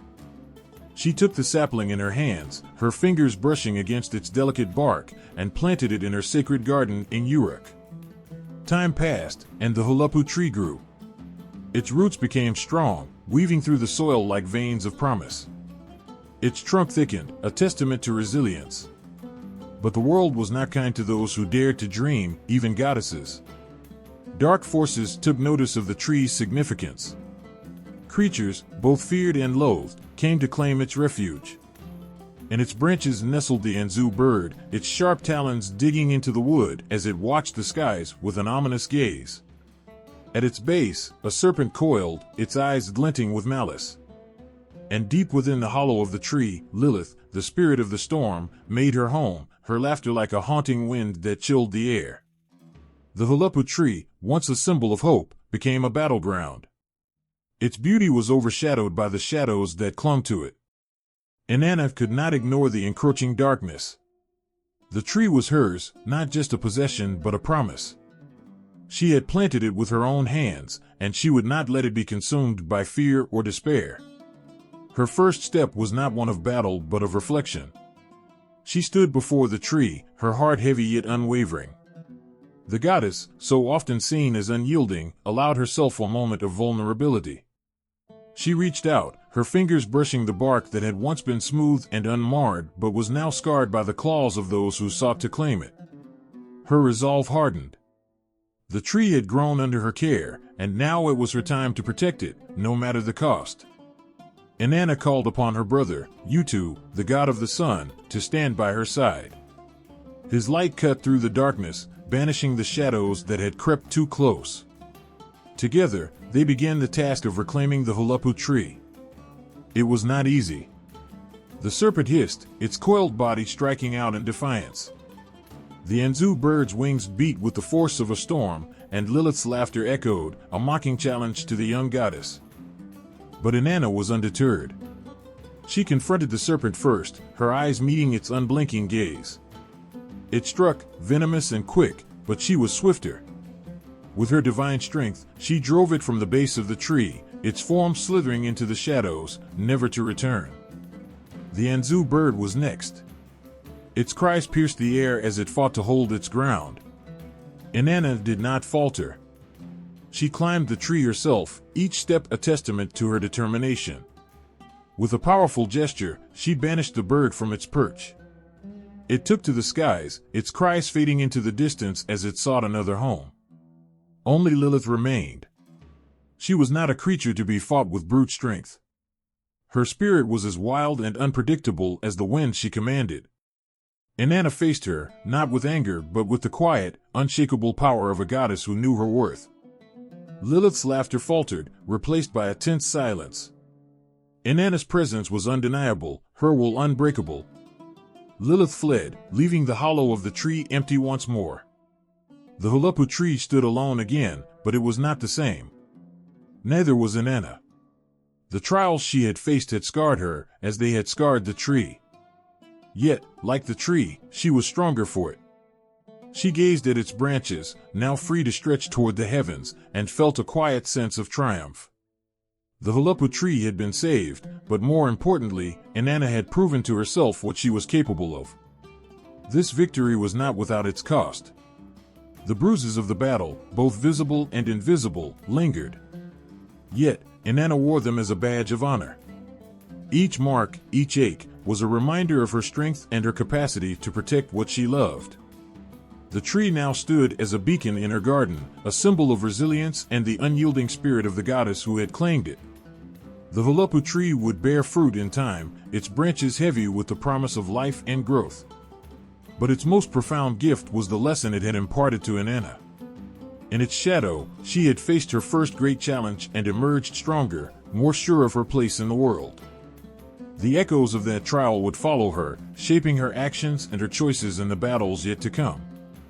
As the wind whispered through the branches, carrying with it the faintest hint of distant storms, Inanna stood before the tree, her gaze steady. The Vulupu tree had been more than a test, it had been a revelation. And though the shadows had been banished, the goddess knew they would always linger on the edges, waiting for a chance to return. But she was ready. She always would be.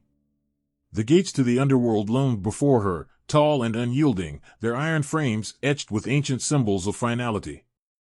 Inanna stood at the threshold, her heart steady but heavy. The air was thick, laden with an eerie stillness that seemed to seep into her very bones. This was not a place meant for the living, yet she was here, drawn by a purpose too strong to ignore. Her beauty radiated even in the dim, lifeless light. She was adorned in her finest, a crown that shimmered like sunlight, a breastplate that spoke of her dominion, and garments woven with the whispers of divinity. Each piece was not merely an adornment but a shield, a symbol of her identity as the Queen of Heaven. As she approached the first gate, her resolve was met with the voice of the gatekeeper, sharp and commanding. "Why have you come to the land of no return, Inanna?" Her answer was unwavering.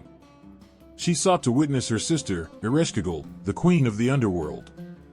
Her words carried the weight of determination, but the price of entry was steep. At each of the 7 gates, she was forced to surrender a piece of herself. The crown was the first to go, its absence a jarring reminder of vulnerability. At the next gate, her earrings were taken, then her breastplate, her necklace, her robe, her girdle, and finally her sandals. With every step, she was stripped not just of her adornments but of her power and pride. The goddess who had descended into the shadows was no longer the radiant queen of heaven, she was simply Inanna, bare and exposed. The journey through the gates was not merely physical but a dismantling of her very essence. And yet, she did not falter. The underworld greeted her with silence, a cold, oppressive void that seemed to press against her skin. Ereshkigal sat upon her throne, her presence as heavy as the stone walls that surrounded them. Her gaze was piercing, her expression devoid of mercy. Inanna knelt before her sister, her naked form a stark contrast to the queen's dark majesty. Ereshkigal's anger was palpable, a tempest barely restrained. The underworld was her domain, a realm where the living dared not tread. Yet here was Inanna, the one who basked in light, intruding upon her solitude.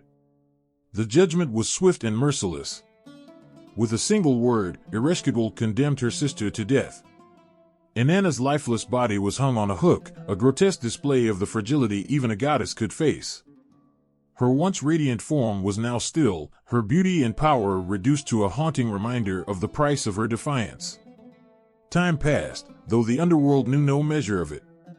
Above, the world mourned her absence. Crops withered, waters grew stagnant, and the people called out to the heavens, their voices echoing with despair. It was Ninshubur, Inanna's loyal servant, who carried her plight to the gods. She pleaded with them, her words a desperate cry for intervention.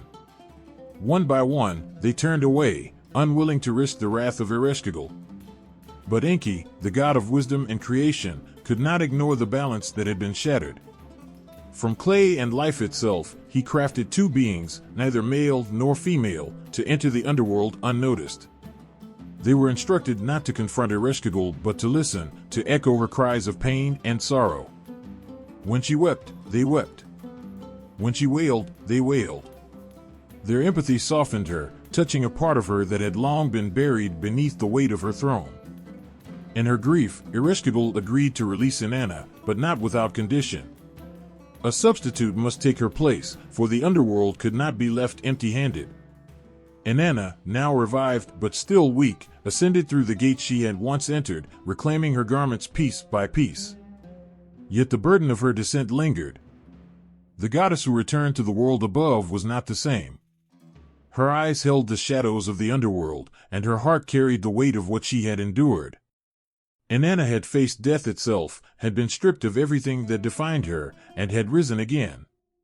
Her journey was not merely one of survival but of transformation, a testament to the power of sacrifice and resilience. The underworld had left its mark, and its grip was not easily broken. The balance of life and death, love and loss, remained delicate, fragile. As Inanna stood once more in the light of the sun, she knew her trials were far from over. The echoes of the underworld called to her still, a reminder of the shadows that danced just beyond the edges of her radiance. The night was thick with silence, broken only by the gentle lap of water against the shores of Eridu. Inanna stood at the edge of the sacred city, her eyes fixed on the great temple of Enki, god of wisdom, crafts, and the primordial waters. The moon bathed the world in silver, and its light danced on her jeweled robe, catching the fire in her determined gaze. Enki was the keeper of the sacred me, divine powers that governed the essence of civilization itself. They were the building blocks of the world, granting dominion over arts, crafts, laws, love, war, and the intricate dance of existence. Inanna knew their value and understood what holding them could mean, not just for her, but for her people. Her heart beat steady but loud, like a drum heralding an approaching storm. She wasn't here by chance. She had come with a purpose, her charm as sharp as any blade. With grace and poise, she crossed the threshold into Enki's temple, the air inside heavy with the scent of incense and the hum of ancient power. Enki welcomed her, his voice warm and deep, like the waters that birthed creation. He was a god of knowledge, wise and knowing, but tonight, he saw only the radiance of his guest. Inanna, luminous and confident, met him with a smile that could melt stone. She offered wine and stories, her words flowing like a river, pulling him into the currents of her intentions. The goblets were filled and emptied, then filled again. The wine was rich, aged by the hands of eternity, and its power loosened the bonds of caution. Inanna's laughter rang like music in the halls, and Enki's voice joined hers, deeper and more resonant with each passing toast. By the time the night deepened, she had woven her web with masterful precision. She spoke of the me, of their greatness, of how they reflected Enki's wisdom and the might of the gods. She spoke with admiration, with awe, and with a curiosity that danced on the edge of innocence and ambition. Enki, swayed by her words and the haze of wine, began to list them, one by one. Each me was spoken aloud, its power summoned and offered into the open air. The crown of kingship, the art of love, the essence of truth, the secrets of war, each sacred power was named, its significance immense. And as he spoke, Inanna listened, her mind sharp and her resolve sharper. When dawn broke, she was gone, and so were the me. The boat of heaven, laden with the weight of divine power, glided across the waters, carrying her toward her city, Uruk. The realization of what had transpired came too late for Enki. Anger and shock surged within him, his voice roaring like a tempest as he summoned his servants to retrieve what had been taken. Sea monsters and messengers, born of his rage, were sent to halt her journey. The waters churned, rising against the small craft that bore the sacred cargo. But Inanna was not one to yield. Her will was a force of nature, and her protectors, faithful and strong, stood against every challenge. One by one, the creatures fell, their fury no match for her cunning and the loyalty of those who followed her. The boat pressed on, relentless, cutting through the waves as if guided by destiny itself. Each passing moment brought her closer to Uruk, closer to a future reshaped by the powers she now carried. When she finally arrived, the people of Uruk gathered in awe. They could feel the shift in the air, the weight of what had been brought to their city. Inanna stood before them, her presence luminous, her triumph undeniable. She held them not as trophies but as tools, instruments to craft a new world where her influence would reign supreme. But even as the city celebrated, the gods watched from above, their whispers tinged with both admiration and unease. Inanna's audacity was unmatched, her actions bold and defiant. She had taken what many would not dare to dream of, and in doing so, she had rewritten the rules of power. The sacred powers now rested in her hands, and the balance of the divine shifted. The Me were no longer scattered or held in isolation, they were unified under one force, one vision. The goddess of love and war had claimed her place, not through brute strength, but through wit, charm, and an unwavering determination that no storm could break. And yet, the echoes of her actions lingered, a reminder that the gifts of the gods came with their own shadows.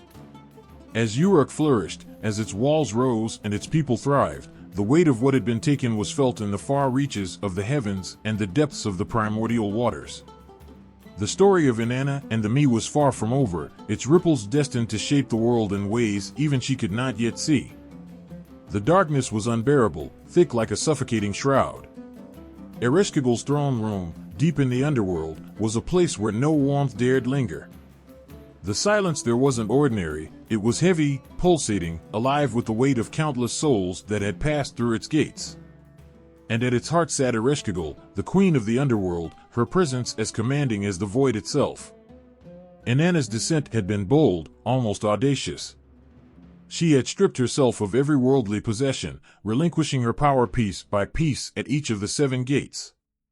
By the time she stood before Ereshkigal, she was bare, not just of her jewels and garments, but of her very essence. The queen had watched her approach with eyes that burned with ancient fury, her lips curling into a smile that held no kindness. The moment Inanna claimed the throne of the underworld, even briefly, the balance shifted. Ereshkigal's anger simmered beneath the surface, a storm brewing in silence. To challenge her sovereignty, even for a moment, was an affront that demanded reckoning. The goddess of love and war might have entered the underworld with courage, but the weight of Ereshkigal's wrath was unlike anything the world above could comprehend. Inanna's body, lifeless and pale, hung on a hook in the shadows. Time lost its meaning in the underworld, but for Ereshkigal, every second was filled with rage and sorrow. The queen did not cry out in her fury, instead, her anguish seeped into the very fabric of the underworld. Her servants quaked under her silent grief, the atmosphere growing heavier with each passing moment. The underworld was hers, and hers alone. It was a realm of permanence, where no one left, where no one challenged her dominion. Inanna's arrival had disrupted this order, a ripple in the unchanging stillness. Ereshkigal's fury wasn't born solely of anger, it was a mixture of betrayal, jealousy, and the raw pain of a sister's wound, unspoken and festering. But Ereshkigal was not one to falter. Her rage transformed into vengeance, cold and calculated. The gods above grew uneasy as her whispers traveled upward. The balance of the divine was delicate, and now it was fractured. The underworld's queen had been wronged, and her voice demanded retribution. When Enki intervened, sending his messengers to plead for Inanna's release, Ereshkigal did not yield easily. Her defiance was a declaration that no god, no power, could dictate her will within her realm. She let them speak, her gaze piercing, her silence more terrifying than 1,000 roars. The air itself seemed to freeze as her decision loomed. The release of Inanna came with a price. Ereshkigal would not let the living steal from the dead without consequence. A substitute was demanded, a soul to take Inanna's place. Her wrath had forged a deal steeped in bitterness, her sovereignty reaffirmed with every word spoken. Even in her agreement, Ereshkigal's triumph was clear. She had lost a battle but won a war, for her terms would echo in the hearts of gods and mortals alike. When Inanna rose from the underworld, her ascent did not erase Ereshkigal's fury. The queen's wrath lingered, a shadow that stretched into the world above. Every step Inanna took was weighted with the knowledge of what had been left behind, of the cost demanded by Ereshkigal's hand. The gates of the underworld might have opened for her, but the bond between life and death had been forever marked by the touch of the queen's ire. And though Inanna's story would be sung in triumph, Ereshkigal's voice was not silenced. It was there, in the whispers of the wind and the murmurs of the earth, a reminder of the power of the underworld's queen. Her wrath was not a thing to be forgotten. It was eternal, like the underworld itself, waiting, watching, unyielding. The sun hung low, casting a golden light across the fields, yet there was a foreboding stillness in the air. Dumuzi, the shepherd king, moved with ease among his flock, his laughter echoing softly as he played his reed pipe. But this day was different, a day when the very earth seemed to hold its breath. Somewhere in the distance, a storm was brewing, not one of clouds and rain, but something far deeper, something that would change the rhythm of life itself. Inanna had returned from the underworld, her radiance restored, but not without a price. The balance demanded by Ereshkigal had been struck, a life for a life, and the underworld would not remain silent. When Inanna's eyes fell upon Dumuzi, she saw not the lover who had once soothed her heart, but a man who had failed her in her darkest hour. Her gaze was piercing, her fury sharp, and the judgment she pronounced on him was absolute. Dumuzi fled. The winds carried the echoes of his footsteps as he ran, each step heavy with desperation. He sought refuge in the wild places of the earth, where no man or god could easily tread. His cries for help were carried by the wind, a mournful song that reached the ears of his sister, Inanna. She, the poet and dream reader, felt the weight of his sorrow like a stone in her chest. Her brother was being hunted, not by mortal hands, but by forces far beyond his strength. The creatures of the earth, his flock, and the wild beasts seemed to mourn with him. The sheep bleated, the rivers whispered his name, and even the trees seemed to lean in, their branches trembling as though in prayer. But no refuge could keep him safe. The net of fate, woven by divine hands, closed tighter with each passing hour. Dumuzi's capture was swift and brutal. The demons of the underworld, relentless in their pursuit, dragged him from the earth's surface with a force that silenced the world around them. His cries were swallowed by the heavens, and the shepherd king, once so full of life and light, was taken to the dark, silent halls of the underworld. In the wake of his descent, the earth itself seemed to grieve. The fields, once lush and fertile, began to wither. The rivers slowed, their waters growing cold. It was as if the land felt the absence of its shepherd, and life itself paused, holding its breath in mourning. The people, too, wept, their songs turning to laments. Dumuzi's name was spoken in hushed tones, each syllable heavy with sorrow. But even in death, Dumuzi's story did not end. Inanna, his devoted sister, refused to let his fate be final. She stood before the gods, her voice unwavering, and offered herself in his place. Her plea was an act of love so profound that it stirred even the coldest hearts. A compromise was reached, a cycle was born. For half the year, Dumuzi would dwell in the underworld, his presence marking the barren months when the earth grew quiet. For the other half, he would return, and life would awaken with him. When he ascended, the world rejoiced. Flowers burst forth from the ground, rivers sang their songs once more, and the fields turned green in celebration. The cycle of life and death had found its rhythm, and the people understood that their sorrow and joy were intertwined, just as Dumuzi's fate was bound to the earth itself. Yet, even in the joy of his return, a shadow lingered. The knowledge that he would descend again was a weight that could not be lifted. It was this cycle of life, death, and rebirth that shaped the lives of those who tilled the soil and watched the skies. And in their hearts, they carried the story of the shepherd king, whose love and sacrifice had become the heartbeat of the seasons. Gilgamesh stood on the walls of Uruk, gazing out at the city that he had built, the city that had known both the heat of his anger and the grace of his triumphs. The wind whispered through the towering trees, and beneath the city, the earth seemed to pulse with life. Yet, for all his strength, for all his wisdom, Gilgamesh could feel something missing. There was a restlessness in his chest, a yearning for something that was beyond his grasp. He had everything, but still, it wasn't enough. It was then that her name was spoken, carried by the lips of those who knew both fear and reverence. Inanna. The goddess who could command both the heavens and the earth, who had shaped the very fabric of existence with her love, war, and wisdom. Her name rang out, and Gilgamesh, a king of men, felt a pull unlike any he had ever known. His heart beat faster as if the very idea of her had somehow entered his veins, urging him toward something unknown. Inanna was no ordinary goddess.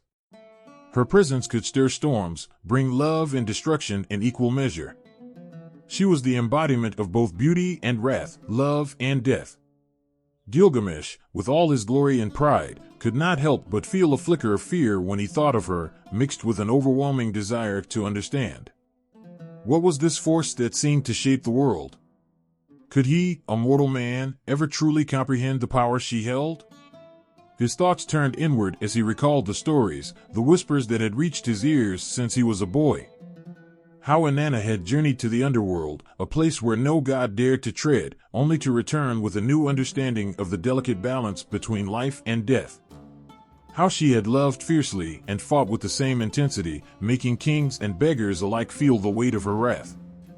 Her power had been both feared and admired, a paradox that had made her one of the most enigmatic figures in all of Mesopotamian mythology. It was during one of his many quests that Gilgamesh's path would cross with hers. His quest for immortality had led him to seek out the secret to eternal life, and it was on this very journey that he would find himself face to face with Inanna's influence. He had heard of her in whispers, her name slipping past lips in awe and terror, but to meet her was something else entirely. He would learn soon enough that her presence was not one that could be ignored or dismissed. The first time they spoke, it was not face to face. It was a moment of fate, a shared understanding through the bonds of the gods. Gilgamesh, desperate to seek the wisdom of the gods, sent a prayer, hoping for guidance. And in that moment, Inanna appeared, not physically, but in a way that pierced the veil between the mortal and divine. Her voice, strong yet soft, entered his heart. She spoke of power, of life, of the choices that could shape not just his fate but the fate of all those who lived under his rule. Her words were sharp, yet there was a warmth in them that was impossible to ignore. "You seek immortality, Gilgamesh," she said, her voice echoing in his soul. "But what you fail to understand is that immortality is not in your grasp. It is the lives we touch, the moments we create, that shape the world. You are powerful, but even the greatest kings must face their limits." Her words struck him deeply, forcing him to confront his own mortality. Inanna did not promise him the immortality he sought, but she offered something far more precious, a lesson in living fully, in embracing both the beauty and the fragility of life. But Gilgamesh was not easily swayed. His quest had consumed him, and nothing, not even the words of a goddess, could shake his resolve. It was in the wake of his greatest loss, the death of his friend Enkidu, that Inanna's influence would make its most profound impact. Gilgamesh, filled with grief and rage, confronted the very nature of existence. His pain was not just for his friend, but for the inevitable fate that awaited all. And it was in that moment, in his darkest hour, that Inanna's presence again made itself known. She spoke to him not as a goddess from the heavens, but as a reflection of the earth itself, the very soil that gave birth to life and consumed it in the end. "Grief, Gilgamesh, is the price of love," she whispered, her voice a soft caress. "It is the burden we bear when we care deeply, and it is what gives our lives meaning. To love is to invite loss, but it is also to invite growth." Gilgamesh had been prepared for the brutal realities of war, for the struggles that came with ruling a kingdom. But he had never been prepared for the quiet strength of a goddess who, despite all her power, understood the pain of loss. Inanna did not offer him comfort in the traditional sense. There were no promises of eternal life, no assurances that death would be conquered. Instead, she gave him the wisdom to see beyond his grief, to embrace the fleeting nature of life. Her words echoed in his mind as he continued his journey. They haunted him, filled him with both sorrow and an unexpected peace. For the first time, he began to understand what she had meant. Life was not about conquering death, it was about living fully in the time given, about embracing the moments of joy and sorrow that came with it. As Gilgamesh's journey continued, he would cross paths with other gods, each one offering their own wisdom and guidance. But it was Inanna's lessons that stayed with him. Inanna, the goddess who embodied both love and destruction, had touched his soul in a way that no other could. She had shown him that true immortality was not found in defying death, but in how one lived, and the connections they forged and the love they shared. The intersection of Inanna's story with Gilgamesh's own would forever change him. It was not just a meeting of two great figures of myth, it was the coming together of two beings who understood, in their own way, the beauty and sorrow of existence. And in the silence that followed, Gilgamesh understood he was no longer the same man who had set out to conquer death. He was a man who had learned to live, to love, and to face the inevitable end with courage. In the heat of the sun, in the shadow of the grand temples, the air seemed heavy with a certain kind of reverence.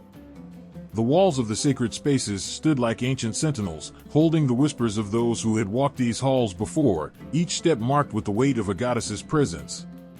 It was here, among the scented oils and the soft glow of flickering candles, that Inanna's priestesses prepared for the rituals that would awaken the very soul of the earth itself.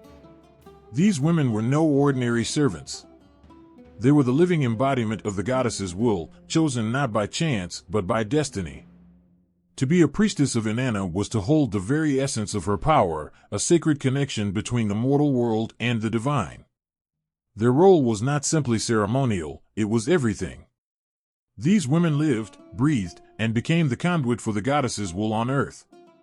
The rituals they performed were both tender and fierce. They carried out their duties with an almost otherworldly grace, but there was also an undeniable strength in their movements. Each step they took, each prayer they spoke, reverberated through the sacred chambers.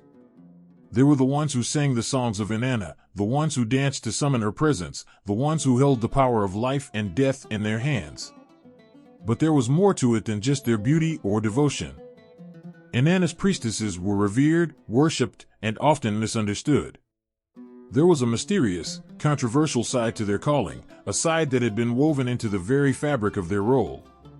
These women, who carried the mantle of the goddess, also took part in what the world would later call sacred prostitution. The rituals they participated in were not simple acts of devotion, they were acts of surrender, of union, of bringing the divine into the physical world. And in that union, the lines between goddess and mortal blurred. For the people who believed in Inanna, the connection between the sacred and the profane was not just allowed, it was essential. The belief was that through sacred sexual rites, Inanna's power could be channeled into the world. The goddess was both a lover and a warrior, a figure of both tenderness and destruction. The act itself, when performed in the name of Inanna, was not seen as sinful or shameful. It was, in fact, a holy offering. It was a way for the mortal world to touch the divine, for the physical and the spiritual to become one. But the women who performed these acts were not powerless in their devotion. They were not simply tools for the gods, they were the very vessels through which the gods flowed. These priestesses were powerful, wielding a force that few could comprehend. Their beauty and their sensuality were not just to be admired, they were a manifestation of Inanna's strength, her ability to create and destroy. They knew the power they held, and they held it with grace. The first time one of them entered the sacred chambers, she was just a girl. But as she stood before the altar, she felt the weight of the goddess's gaze upon her, as if Inanna herself were guiding her every step. The young woman had been chosen for her beauty, yes, but also for her strength. There was a fire in her, a spark that had burned brightly since her earliest days. She had known, even as a child, that she was destined for something far greater than a simple life. As the sacred ceremony unfolded around her, she became more than just a participant. She became a part of the divine dance. With every gesture, every prayer, she could feel the presence of Inanna descend into the room. The air grew thick with the heat of the goddess's power, and the young priestess knew, without a doubt, that she was no longer just a mortal woman. She was a channel, a bridge between the gods and the earth. The priestesses of Inanna were not just chosen for their beauty, they were chosen because they could embody the goddess's many aspects. They were the embodiment of love, yes, but also of war. They were the keepers of the sacred rites that balanced life and death. They could create life with the touch of their hands and bring about destruction with the same force. They understood that the greatest powers in the world were not those of gold or steel, but of creation and destruction, love and loss. The rituals themselves were often private, hidden away from the eyes of the common people. Yet, their importance could not be overstated. Every year, there was a grand ceremony to honor Inanna, a festival that would see the streets of the city fill with song, with dance, and with the fervor of the people. During this time, the priestesses were seen as the most powerful figures in the land. Their connection to the goddess made them both revered and feared. The people would come to them, bringing offerings of gifts and prayers, hoping to receive blessings from the goddess through the women who served her. But it wasn't always easy. The life of a priestess was not one of comfort. It was one of sacrifice, of surrendering to the goddess's will without question. And though their power was immense, so too was the burden they carried. They were not free to live as they wished. Their lives were bound to the temple, to the goddess, and to the rituals that defined them. Some came to resent this life, to long for the freedom of the outside world. But there were others who embraced it fully, who felt the presence of the goddess with every breath they took. Inanna's priestesses were women of strength, but they were also women of vulnerability. They were both the ones who gave life and the ones who endured the pain of loss. They felt the joy of being touched by the divine and the grief of knowing that their service would never end. But through it all, they held on to their power, for they knew that without their devotion, the balance of the world would falter. The people loved and feared them in equal measure. To the common folk, the priestesses were both the embodiment of beauty and the reflection of divine wrath. And though the ritual of sacred prostitution has been misunderstood through the lens of modern morality, it is important to remember that for these women, it was not an act of degradation, it was an offering. It was a sacred duty, carried out with reverence, and with the understanding that through their acts, the earth itself was nourished. As the years passed, the roles of these women became less defined, their rituals less frequent, yet the memory of their power never faded. The legend of Inanna and her priestesses lived on, not just in the temples, but in the hearts of those who had witnessed the divine beauty and strength that these women had brought into the world. They were not just vessels of desire, they were vessels of life itself, holding the very power of the gods in their hands. And in their hands, the world turned. The wind howled over the dusty plains as the great city of Uruk stood tall, its walls stretching toward the sky like the bones of a forgotten giant.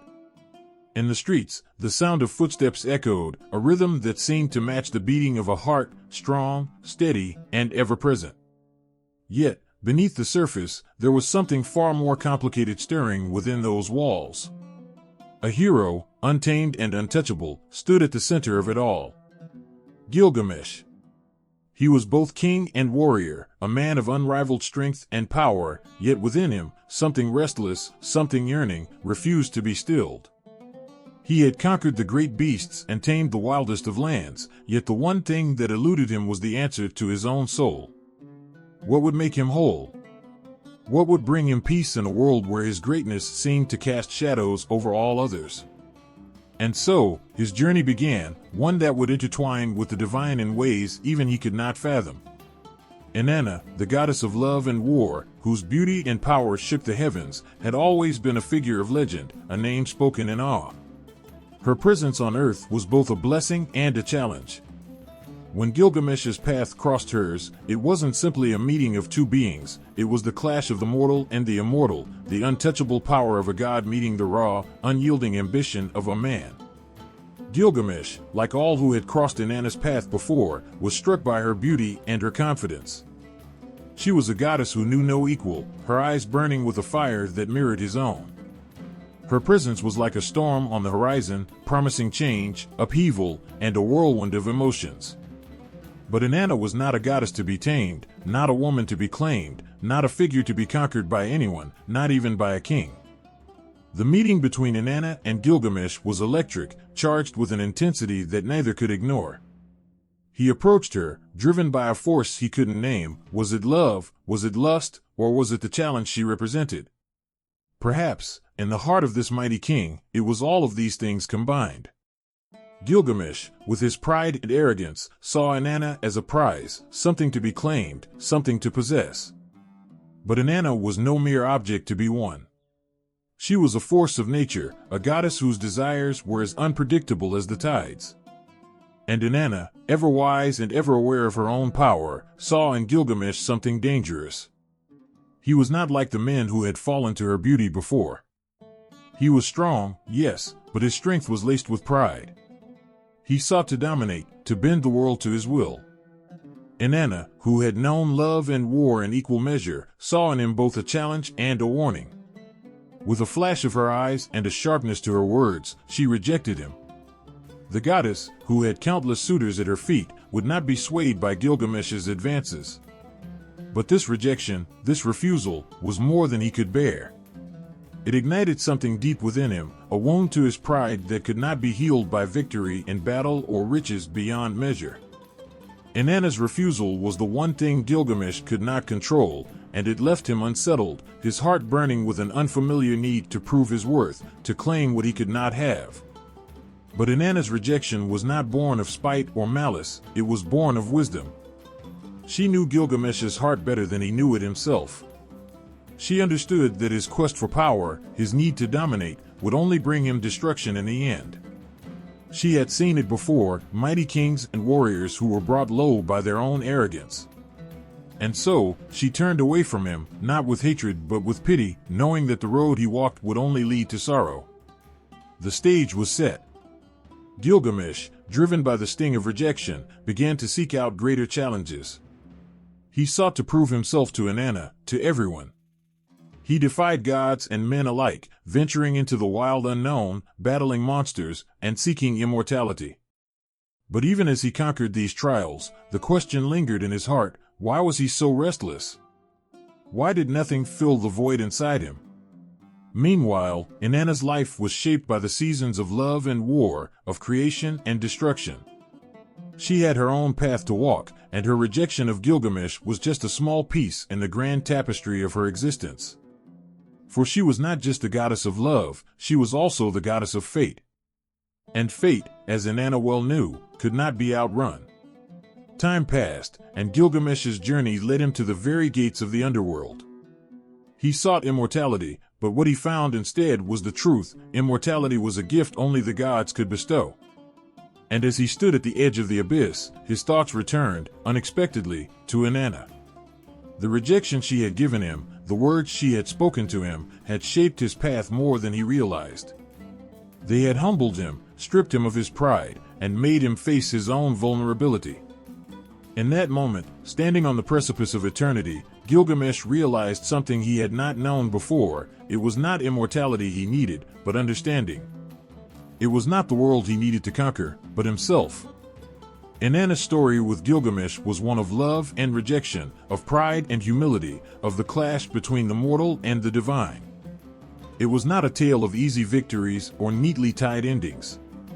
It was a story of two forces meeting, of one man's quest for meaning intersecting with the timeless wisdom of a goddess who had seen it all.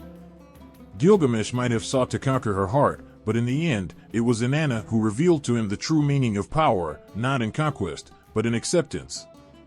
Through the pain of rejection, Gilgamesh learned what it meant to be human. Through his struggles, he learned that strength was not measured by victory alone, but by the ability to endure and evolve. Inanna, with her divine wisdom, had seen this all along. The air was thick with the scent of roasted lamb and the sweet, intoxicating smell of dates. The streets of the ancient city buzzed with energy, as people dressed in their finest garments moved through the marketplaces, their faces alive with anticipation. Today was no ordinary day. It was the day the city would pay homage to Inanna, the goddess who embodied both love and war, beauty and strength, the light and the dark. It was a day to honor her divine power, to acknowledge her presence in the lives of the people, and to celebrate her enduring influence over the fate of all. Inanna was more than a goddess. She was the heartbeat of the land, the pulse that kept the rhythms of life in balance. The feasts and festivals held in her honor were not simply celebrations, they were moments when the boundary between the mortal world and the divine seemed to fade. In those moments, the people felt her presence like a breath of wind, a whisper in the darkness, a spark of light that guided them through their lives. As the sun began to set, casting a golden glow over the city, the first drumbeats began to echo through the air. The sound was deep, resonant, pulling at the very souls of those who heard it. It was the call to gather, the signal that the festival had begun. People streamed toward the temple, where the sacred rites would be performed, their hearts filled with reverence and excitement. Inanna's temple was the center of the world on this day, and all who entered its sacred space were bound together in a shared purpose, to honor the goddess who had given them life and sustenance, joy and sorrow. In the heart of the temple, the high priestess stood before the altar, her hands raised in prayer. Her voice, a soft whisper, echoed through the hall as she called upon the goddess, invoking her name with a devotion that seemed to shake the very foundations of the earth. Inanna, great goddess of heaven and earth, of love and war, we offer you our hearts, our voices, our sacrifices. Accept our gifts, that we may walk in your light. The people gathered around, forming a circle, their eyes fixed on the high priestess as she chanted the ancient hymns that had been passed down through the generations. The air was thick with the weight of tradition, with the power of words spoken for centuries, connecting the present moment to the past. Inanna's presence was felt, as if her very spirit hovered above them, watching over the ceremony with a calm, knowing gaze. As the night deepened, the feast began. Tables groaned under the weight of food, heaps of bread, bowls of honey, plates of fruit and meat, and pitchers of wine.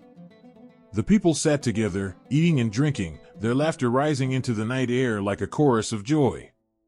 The food was not just sustenance, it was a gift to the goddess, a way to show gratitude for the abundance she had bestowed upon the land. The bread, made from the finest grains, symbolized the fertility of the earth, the sweetness of the honey a reminder of the love and passion that Inanna governed. The wine flowed freely, its deep red hue mirroring the goddess's connection to both life and death, to passion and destruction. But it was not only food and drink that marked the celebration, it was the dancing. The people, their spirits lifted by the offerings, began to move in time with the drums. Their bodies swayed and spun, feet pounding the earth in a rhythmic frenzy. The dancers, their faces painted with intricate symbols of the goddess, moved with a grace that seemed to transcend mortal limitations. Inanna, goddess of love and fertility, was known for her beauty, and her beauty was mirrored in the movements of the dancers. The dance was a form of worship, a way to honor the goddess's sensuality, her power, and her connection to the cycles of nature. It was said that when the dancers moved, the goddess herself was pleased, her favor falling upon the people like a shower of golden light. As the night wore on, the music grew louder, the rhythms more intense. The people lost themselves in the celebration, their hearts swelling with a sense of unity and connection to something greater than themselves. It was as if, for that one night, they were not just individuals, but part of something eternal, something divine. The goddess was with them, in the air they breathed, in the food they ate, and the music that filled their ears. But there was a tension in the air, too, a reminder that Inanna's power was not without its darker side. For Inanna was not only a goddess of love, she was a goddess of war, of destruction, of the forces that could tear the world apart as easily as they could create it. Her festivals were not only celebrations of life, but of the fragile balance that kept the world from falling into chaos.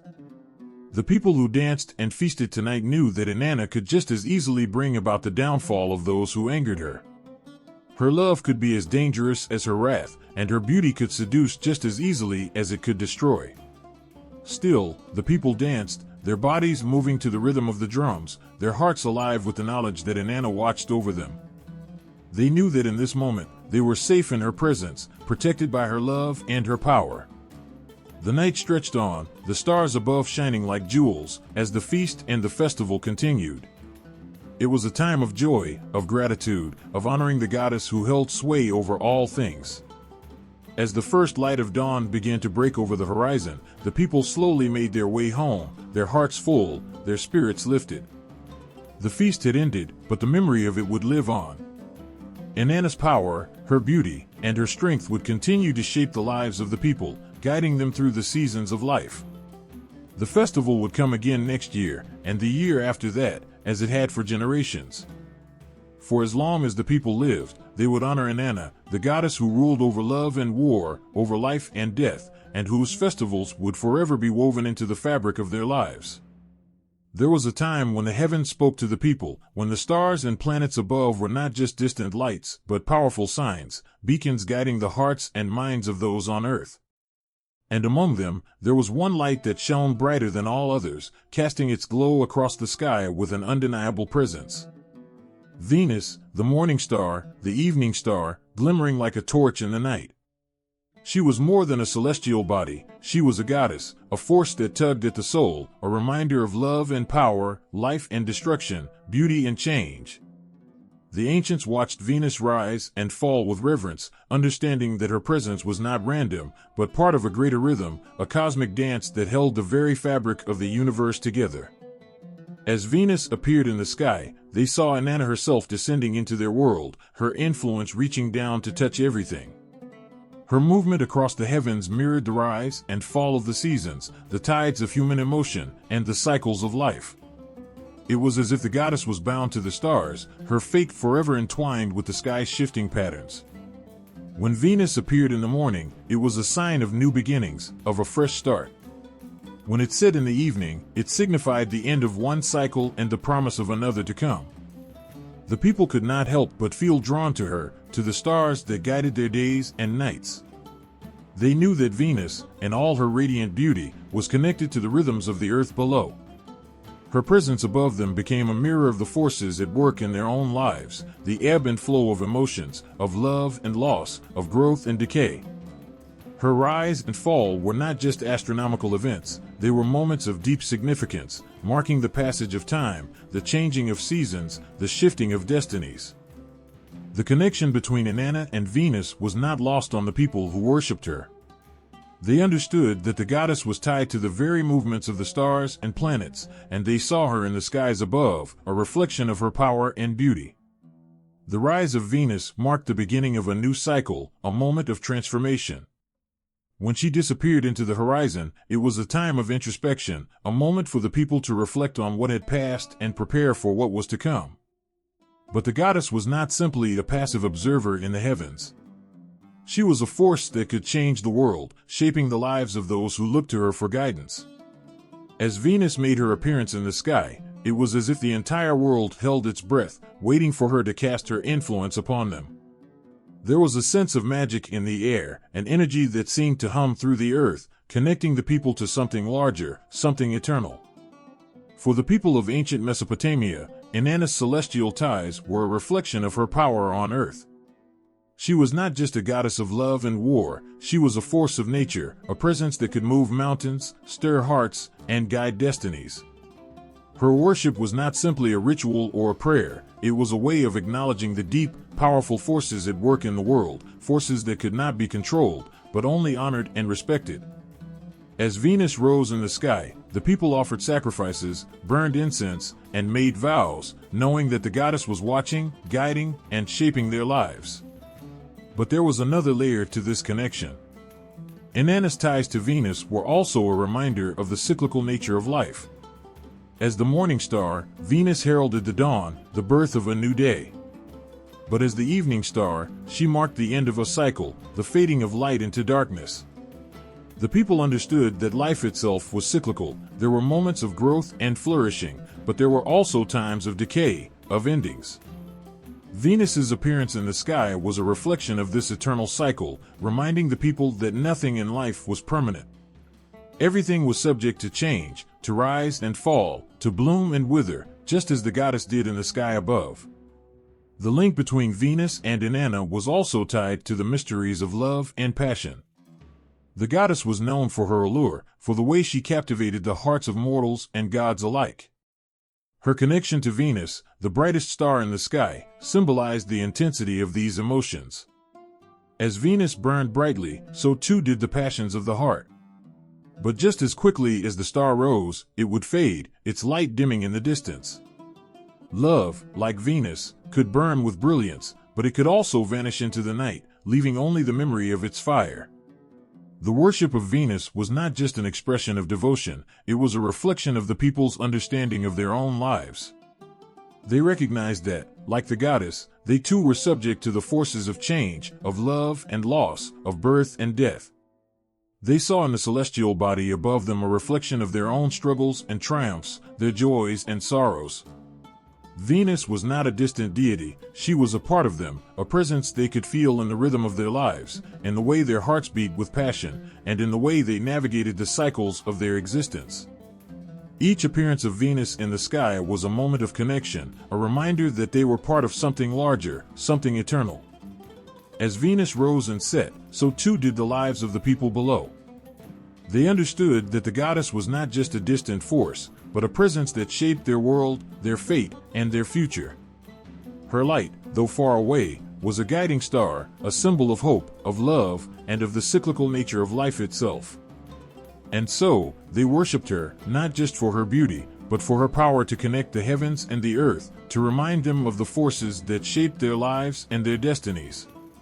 The goddess of love and war, of beauty and strength, was always with them, shining down from the heavens like a star, guiding them through the darkness, and lighting the way to what was yet to come. In the quiet hum of the city, in the simple everyday lives of the people, there was an unspoken bond, a connection woven through the fabric of their existence. Life was not just about the routine, working the fields, trading at the markets, tending to children and families. No, there was something more to it, something deeper, always just beneath the surface. The presence of Inanna was in everything. Every whisper of wind, every burst of laughter, every tear shed in the quiet of the night carried the echo of the goddess.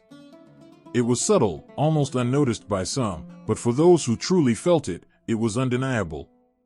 Inanna wasn't just a goddess in the distant heavens, untouched and unreachable. She was there in every corner of their lives, in the beauty of the first flowers blooming in spring, in the passion of a young love, in the heartache of a battle fought and lost. She wasn't a deity that demanded elaborate rituals and distant prayers. She was real, present, in the mundane moments that made up the rhythm of daily life.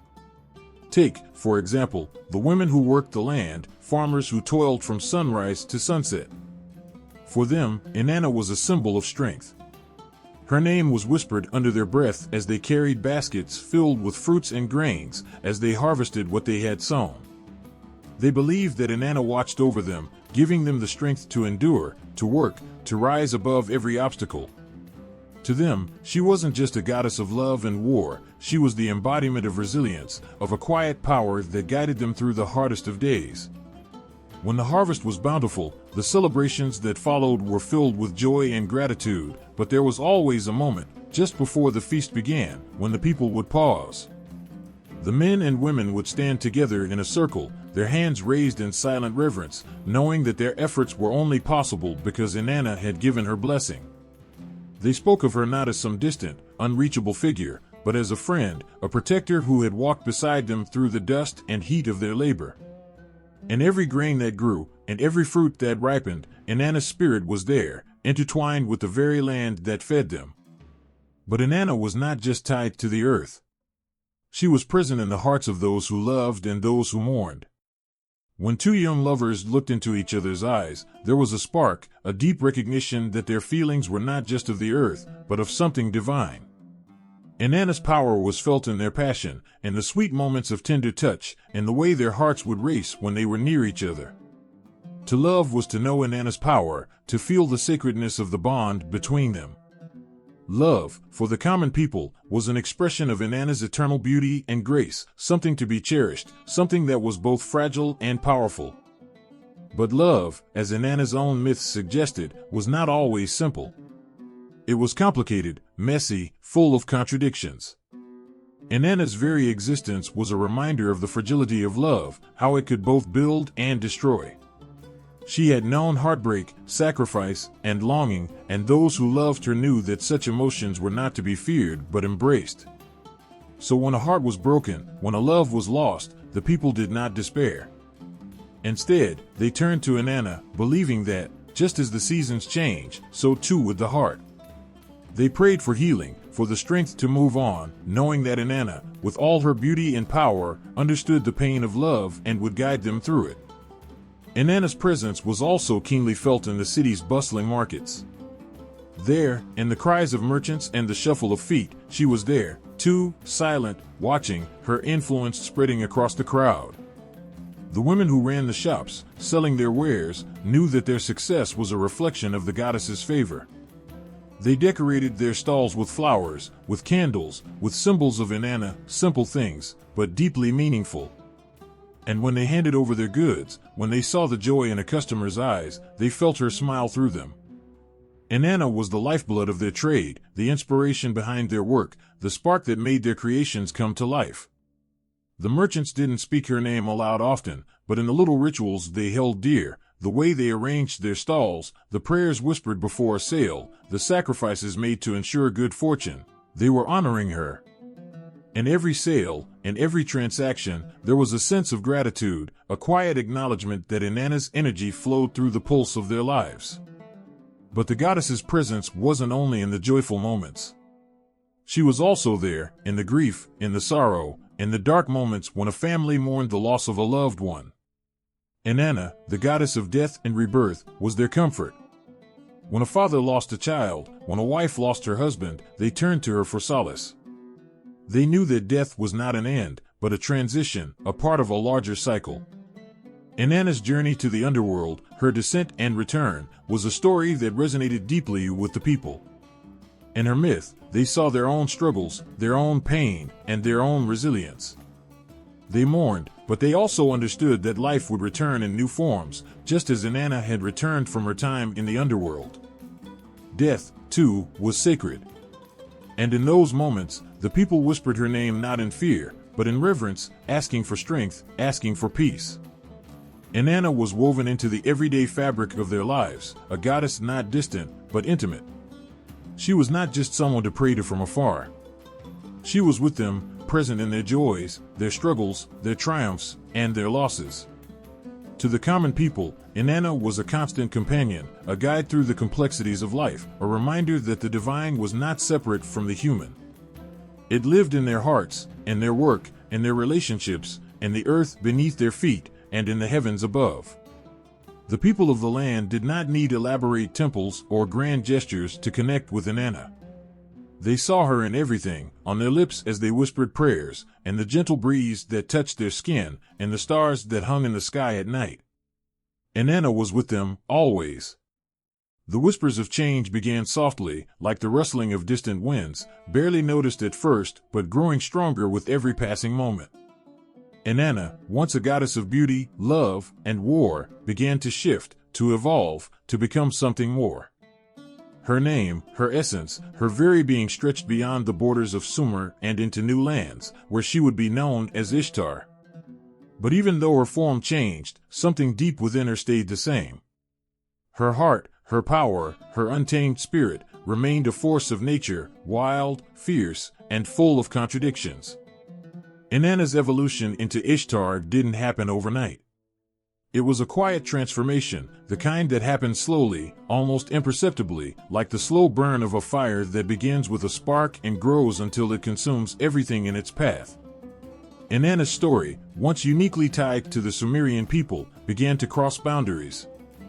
It didn't matter where people lived, whether by the Euphrates or the Tigris, or farther still in the lands of the Akkadians, her power was universal. She became Ishtar, a goddess whose influence reached across all of Mesopotamia. Ishtar's name carried the echoes of Inanna's. But where Inanna had been bound to the earth, to the land, Ishtar stretched across the skies, touched the heavens. She had become something larger, something more encompassing. She was no longer just the goddess of the Sumerians, she was a symbol of the divine power that crossed all boundaries. Her beauty, once symbolized by the soft, gentle bloom of a flower, was now a violent force that could both create and destroy. But with this transformation, something deeper began to stir within the hearts of the people. Inanna had always been a goddess of paradox, of contradictions. She was love and war, beauty and destruction, life and death. As Ishtar, she became a goddess who embodied the very essence of life's complexity. She was not just one thing, not just beautiful and powerful, not just a protector. She became a goddess who could lead armies and sway kings, whose power could both build and tear down.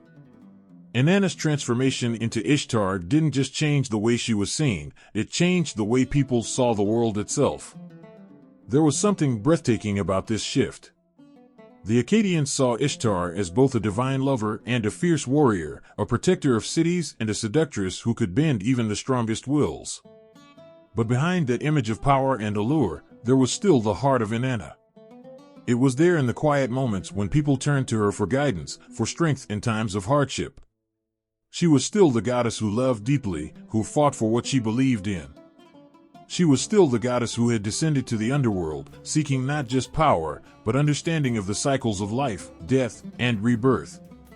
This connection to the underworld, this knowledge of both sides of life, was something that Ishtar carried with her, something that gave her an edge over all other gods and goddesses.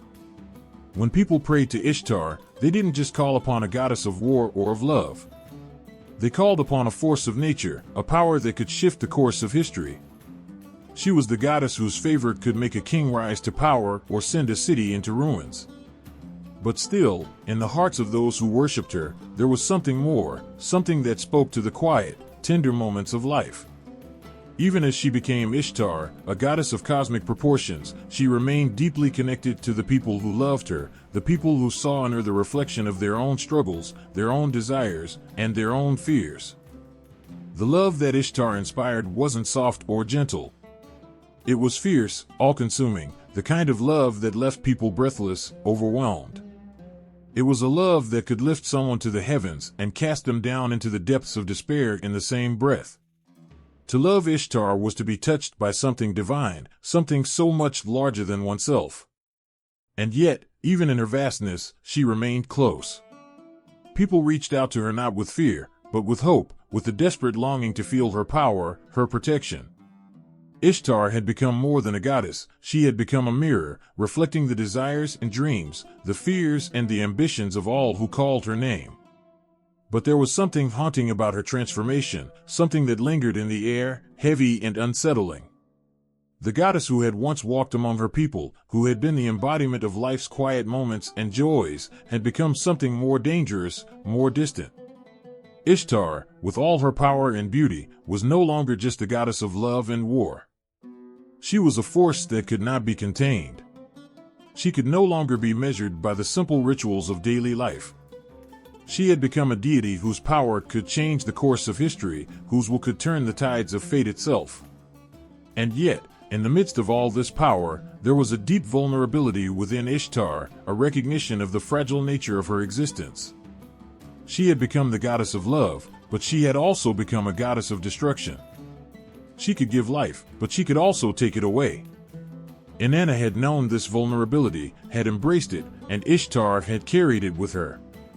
For even as she became something larger than life, something untouchable, she still carried the lessons of the past, the lessons of love and loss, of death and rebirth.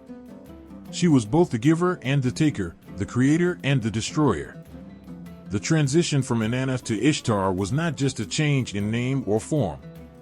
It was a transformation of the very essence of the goddess, a shift in how she was seen by the people and how she saw herself. She had grown, had evolved into something larger than she had ever been before. But in her heart, she remained the same, the goddess of contradictions, of life and death, of love and war. And in her transformation, she became a symbol not just of power, but of the eternal dance between creation and destruction, between the divine and the human. The people who worshipped her, who loved her, saw all this in her. They saw in Ishtar not just a goddess, but a reflection of their own lives. They saw her not as something distant or unattainable, but as a force that lived within them, within the very world they inhabited. She was both a part of them and something far beyond them, a goddess who had become a mirror for all that they longed for, feared, and hoped to become. And in that transformation, she became more than a goddess. She became an eternal presence, a force that could never be tamed, never be contained, but would always be there, watching over them, guiding them, loving them in her own powerful, mysterious way. The stars above burn with the light of ages, their stories told through the glimmer of distant flames. And among them, Inanna shines brightly, her name whispered across the ages as a beacon of love, power, and transformation. But when we look beyond the borders of her homeland, beyond the ancient city walls of Sumer, something extraordinary begins to emerge. Inanna's story, her essence, seems to stretch out into the heavens themselves, connecting her to goddesses from distant lands, from distant times. Goddesses like Aphrodite and Freya, goddesses whose names carry the same weight of beauty, love, and fierce power. It is as though the universe itself conspired to craft these goddesses as reflections of one another, each bearing the same light, the same fire, only painted with different strokes. Inanna's journey mirrors that of Aphrodite in ways that send chills through the spine. Aphrodite, born of sea foam, was said to be the very embodiment of love and beauty, a force capable of igniting passion and desire in the hearts of gods and men alike. Her name was whispered on the lips of sailors, invoked in the hope of calm seas and safe passage. She was a goddess who knew the depths of love, a love that could bind and break hearts, a love that could raise nations and cast them down into ruin. Like Inanna, she was more than a goddess of romantic affection. Aphrodite embodied the raw, untamed power of creation, the pulse of life that surged through the world, never asking for permission. She was the flame that burned in the hearts of the young and the old, the force that moved through the waves of the sea and the winds that swept across the land. And yet, even as we see the parallels between Aphrodite and Inanna, there is something uniquely powerful about Inanna's story. Where Aphrodite's beauty captivated all who saw her, Inanna's beauty was tempered by her fierce will. She was not a passive goddess, waiting to be admired. She was a force of nature, one who could descend into the underworld itself and return, not broken, but stronger. She was a goddess who was not just loved, but feared, a goddess who could bring life and death with a single gesture. Aphrodite, in her own way, had the same power, but it was wrapped in the softness of her form. Inanna, however, was a goddess whose power came from the earth itself, from the depths of the underworld, from the raw, primal forces that ran through the world. Then there is Freya, the Norse goddess who shared many traits with Inanna. Freya, like Inanna, was a goddess of love and fertility, her name synonymous with the joys of life and the power of creation. But she was also a goddess of war, of battle and bloodshed, a warrior who rode into the fray with a heart as fierce as any man's. Freya and Inanna both stood at the crossroads of creation and destruction, their hearts full of fire, their eyes set on the horizon of what was yet to come. Freya's love was just as powerful as Inanna's, fierce and untamed, a love that could bind hearts together or tear them apart. She could bless a marriage and bring forth children, but she could also rain down destruction on those who stood in her way. What sets these goddesses apart from one another is not just their power, but the way they wield it. Inanna, with her descent into the underworld, became a goddess who understood the very nature of life and death. She knew that to give life, one must first understand the darkness that lies within.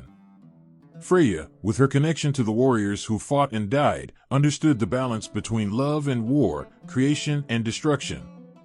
Aphrodite, though born of the sea, embodied the idea of love as a force of nature, an unstoppable current that swept all before it. Each of them held a mirror to the human condition, revealing the beauty and the pain, the joy and the suffering that make up the tapestry of life. But the connections between these goddesses go even deeper. It is not just their domains that connect them, but their stories, their experiences, their journeys through worlds both familiar and foreign. Inanna, like Aphrodite, was a goddess whose love was both a blessing and a curse, whose beauty could heal or destroy. Freya, like Inanna, was a goddess who understood that power was not just about conquering others, but conquering oneself. Each of these goddesses bore within them the truth of what it means to be both human and divine, to hold the power to shape worlds, to heal wounds, and to destroy what no longer serves. There is something powerful in this connection, something that stirs deep within the heart. When we think of Inanna, Aphrodite, and Freya, we see not just distant figures from the past, but reflections of the very forces that drive us today. We see love in its many forms, gentle and fierce, passionate and cold, comforting and destructive. We see the balance between creation and destruction, the pull between light and dark, life and death. These goddesses were not just deities to be worshipped, they were representations of the struggles and desires that have always been a part of humanity. They were not just figures in myth, they were the embodiment of the complex emotions that live within each of us, the forces that drive us to love and to fight, to create and to destroy. It is in this connection, this thread that binds Inanna to Aphrodite and Freya, that we see the timelessness of their power. Their stories are not confined to the myths of old, to the pages of ancient texts. They live on in the hearts of those who seek love, who seek power, who seek to understand the balance between creation and destruction. The myths of these goddesses are not just stories of the past, they are the stories of the present, of the human experience, of the eternal struggle between light and dark, love and war. Inanna's story is not just a Sumerian tale. It is the tale of Aphrodite, of Freya, of every goddess who has ever walked the earth and every person who has ever loved, fought, and struggled to understand the forces that shape their lives. It is a story of power, of love, of beauty and destruction, a story that continues to echo through the ages, from the first whisper of her name to the last breath of the earth. Inanna, Aphrodite, Freya, they are not just goddesses of myth. They are the reflections of all that we are, all that we seek, and all that we fear. And in their stories, we find a truth that transcends time and place, the truth that love, power, and transformation are forces that shape us all, no matter where we come from or where we are going. In the quiet rustle of a book turning, Inanna's presence is felt. Her name, like a whisper in the wind, has danced through the pages of ancient tablets and the ink of modern pens. She is not a deity who merely existed in the past. She is alive, pulsing through the hearts of writers and readers, an eternal force woven into the fabric of human expression. From the dusty clay tablets of Sumer to the ink of contemporary authors, Inanna's story resonates in ways that speak to the very essence of humanity. Her myth has been passed down through generations, a tale not just of divine beauty and power, but of transformation, sacrifice, and rebirth. And in literature, it is these themes that capture the imagination of those who encounter her story. The ancient poems that recount Inanna's descent into the underworld are not just stories, they are the raw expressions of the human condition, the constant cycle of rise and fall, light and dark. The emotions are so tangible in those words that it's as if one can feel the cold, suffocating darkness of the underworld with each step she takes, and the aching longing for her return as she rises once more. Her presence in literature is not bound by time. She has not remained a forgotten figure of the past, her story lost to history. Instead, her myth finds its way into modern works, in ways that leave you breathless. The universality of her experiences, love, betrayal, loss, and the fight to reclaim one's power, connects her with people across cultures, across centuries.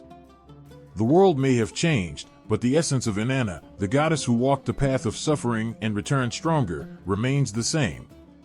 Writers today turn to her myth for inspiration, finding in her journey a metaphor for the struggles and triumphs of the human spirit. Inanna's presence in ancient literature is palpable, like a heartbeat that echoes through time. The Epic of Gilgamesh, one of the oldest pieces of literature known to humankind, hints at the power and influence of Inanna. Though she is not the central character, her energy ripples through the text. Her boldness and autonomy stand out, even in the face of male-dominated narratives. She is not merely a passive figure to be admired or desired, she is a force in her own right, whose will is just as strong as the gods around her. This is not a goddess to be ignored or overlooked. She demands attention, just as she has always done. The Descent of Inanna is perhaps the most famous of all ancient texts dedicated to her. Its beauty lies not just in its storytelling but in its profound understanding of the human psyche.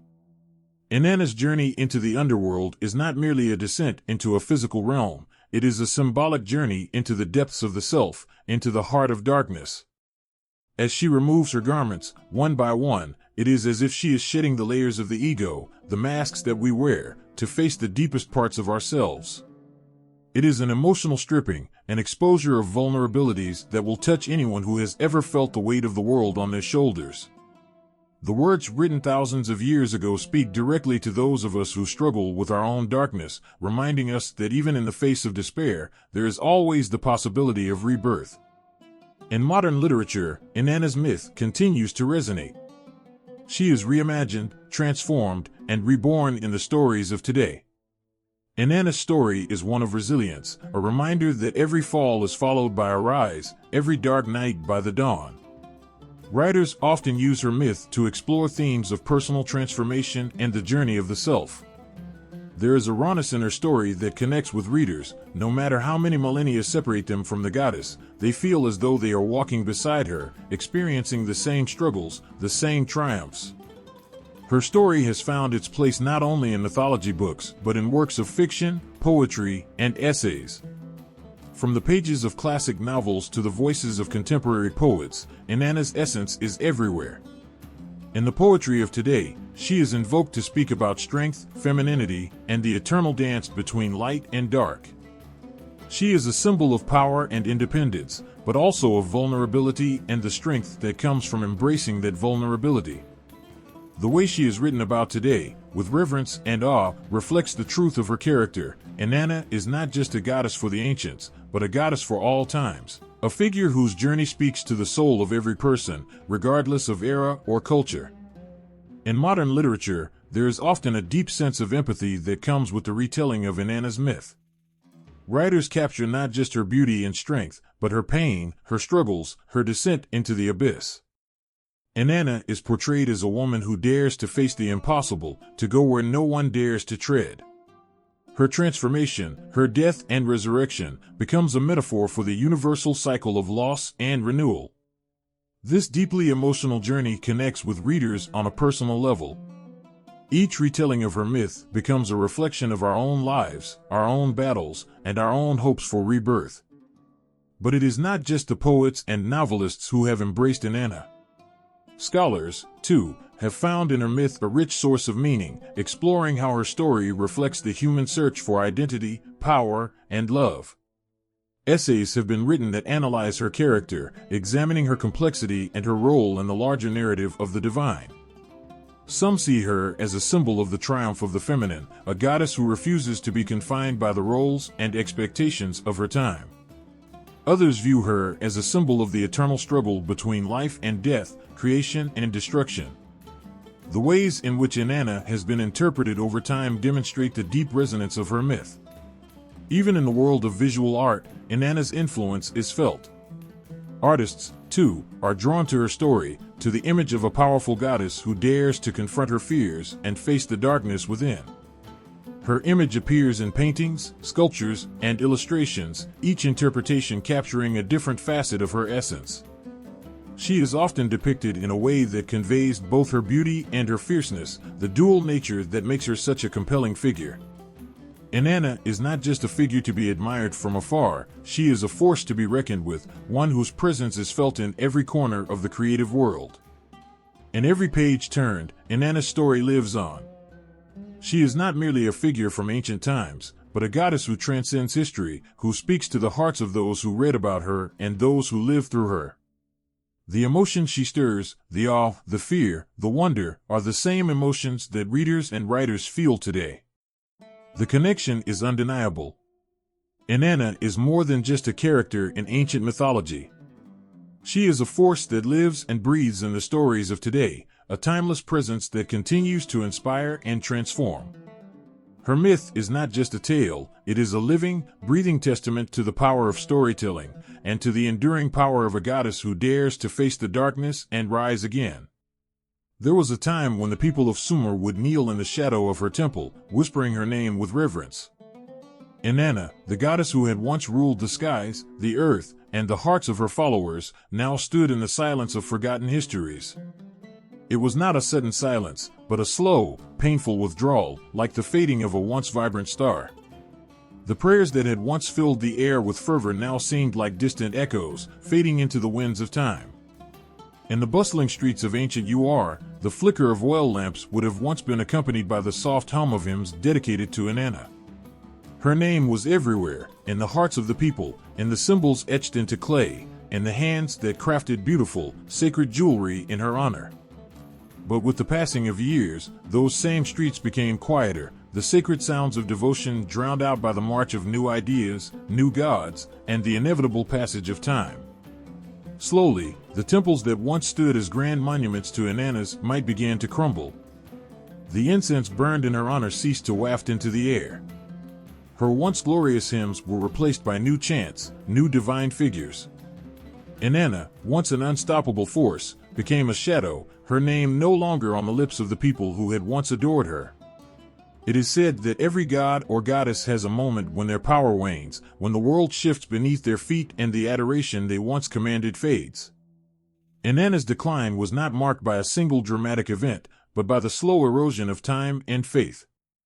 The rise of new cities, new empires, and new belief systems cast a shadow over the older gods. Inanna's once bright light began to dim, not in a blaze, but quietly, like the stars slowly fading as dawn approaches. One could almost hear the silent sob of the earth itself as Inanna's name was replaced by others, goddesses who would take her place in the minds of the people. The Akkadians, who once shared in the worship of Inanna, slowly turned their gaze toward Ishtar, a goddess with a name that echoed Inanna's, yet lacked her raw, ancient power. Over time, as empires shifted and cultures merged, the distinctions between the two began to blur. Ishtar, with her own story of love, war, and transformation, took center stage. Inanna was no longer the goddess who ruled the heavens and the underworld. She was no longer the one whose name was spoken in reverence. She became a myth, a forgotten legend. But even as Inanna's name was swallowed by time, there were whispers in the winds, in the hearts of those who still remembered. Her stories were not erased from the world, they simply faded into the background of the grand tale that the world was writing for itself. Inanna's temples, once towering and glorious, became ruins, the echoes of ancient prayers long silenced. Where there had once been rituals and offerings, there were now only empty chambers, the sacred altars now dust-covered relics of a time gone by. The shift was not just one of political or social change. It was a shift in the very fabric of belief. People no longer looked to the heavens for their divine guidance in the same way they had. New gods, new practices, and new philosophies took their place, as the old ones were relegated to the stories of ancient times. Inanna's power was no longer something that could be felt in the streets of Ur or across the plains of Mesopotamia. Her presence in the hearts of the people grew faint, replaced by the newer deities that offered them what they needed in that changing world. It was a cruel irony. The goddess who had once been known for her strength, her daring journey into the underworld, and her return stronger than before, now became a shadow of herself, drifting out of the collective consciousness of the people. Where there had once been grand celebrations in her name, now there were only whispers of a forgotten time. Inanna, who had once embodied the very essence of life and death, rebirth and transformation, now lay dormant in the dusty annals of history. As centuries passed, the echoes of her name continued to fade, like the whispers of a song that had been lost in time. The world moved on, as it always does, and Inanna's light was eclipsed by the rise of new powers. But it wasn't just her absence that was felt. It was the way her worship had been intertwined with the very soul of ancient Sumer. To lose Inanna was to lose a part of oneself, to lose the connection to a past that had shaped every belief, every structure, and every moment of life. And yet, as her worship declined, there was a strange sense of resignation. Inanna was not a goddess who demanded eternal devotion. Her power had always been about freedom, freedom to love, to fight, to grow, and to change. Her decline mirrored that same freedom. She was not a deity bound by time or place. Even in her absence, her influence remained, like the echo of a song still lingering in the air after the music has stopped. The people had moved on, but Inanna's spirit remained, just as vibrant, just as powerful, but no longer at the forefront of their lives. In the halls of forgotten temples, in the cracked stones of ancient altars, Inanna's presence remained. The decline of her worship was not a tragedy, but a testament to the passage of time. She had been a force of nature, a goddess who ruled her world, and even in her fading, she left an indelible mark on the heart of the earth. The people may have stopped praying to her, but they could never truly erase her. She had been there when the first city was built, when the first story was told. And though her name was no longer spoken aloud, she lived on in the quiet whispers of history, in the memories of those who had once looked to her for guidance. Inanna's decline was not a fall from grace, but a shift in the ever-changing tides of time. As the world turned, new gods rose, and new stories were written. But Inanna's story was never forgotten. It was simply woven into the very fabric of the world, waiting for the day when someone would remember, someone would look back and see her once more. Until then, her legacy remained in the silent spaces, and the stories that lingered in the hearts of those who knew her. Beneath the dry, cracked earth of ancient Mesopotamia, there was a whisper, a promise that something forgotten, something powerful, still lingered in the silence. It was the kind of whisper that could only be heard by those willing to listen, those brave enough to dig into the past, to search for the traces of a goddess who had once ruled the heavens and the earth. Inanna, long buried by centuries of history, had been forgotten by many. But there were those who believed that her spirit had not fully faded, that somewhere beneath the layers of time, her presence still waited to be rediscovered. In the year 1928, an archaeologist's spade struck something solid, something unexpected in the ruins of the ancient city of Uruk. As dust rose in the air, there it was, fragments of a life long gone, pieces of a world that had been lost to time. Among those fragments, a stone tablet bearing Inanna's name was unearthed. It was as though the earth itself had given up one of its most precious secrets. The goddess, once thought to have disappeared into myth, was now reappearing. Her name was being spoken aloud once more, as if the very rocks and dirt around her were eager to remind the world of her power. This discovery was not just an archaeological find, it was a resurrection. The tablet, etched with the symbols of a long-dead civilization, painted a picture of a world that had once been alive with Inanna's influence. It was as if the gods had opened the door to the past just a crack, letting a sliver of light fall into the darkness. The tablet was a message from a time that had been forgotten, a time when Inanna had been revered as the goddess of love, war, and fertility. But this was only the beginning. As the years passed, more and more pieces of the puzzle began to surface. Archaeologists uncovered ancient statues, coins bearing her likeness, and texts that told her stories, stories of her daring journey to the underworld, of her love and loss, of her triumphs and transformations. Each new discovery seemed to breathe life back into her legend, making her seem less like a distant figure of myth and more like a living, breathing force. The ancient city of Uruk, once the heart of Inanna's worship, had long since been buried under the weight of history. But with each excavation, the past came alive again. In the ruins of the city, the walls that once held her temple were slowly being uncovered. Each stone that was removed, each layer of earth that was peeled back, brought the people closer to the heart of the goddess they had once worshipped. In the dusty corners of forgotten temples, fragments of her stories were waiting to be found. A carved relief here, an inscription there, all telling of her power and her majesty. These were not mere relics, they were the echoes of a time when Inanna's name was spoken in reverence, when her influence was felt in every corner of the earth. Her world had not disappeared, it had simply been hidden, waiting for the moment when it would be brought back into the light. As more findings emerged, there was a palpable sense of excitement in the air, as though the world was waking up to something that had been long dormant. The stories of Inanna were no longer confined to the dust-covered pages of ancient texts.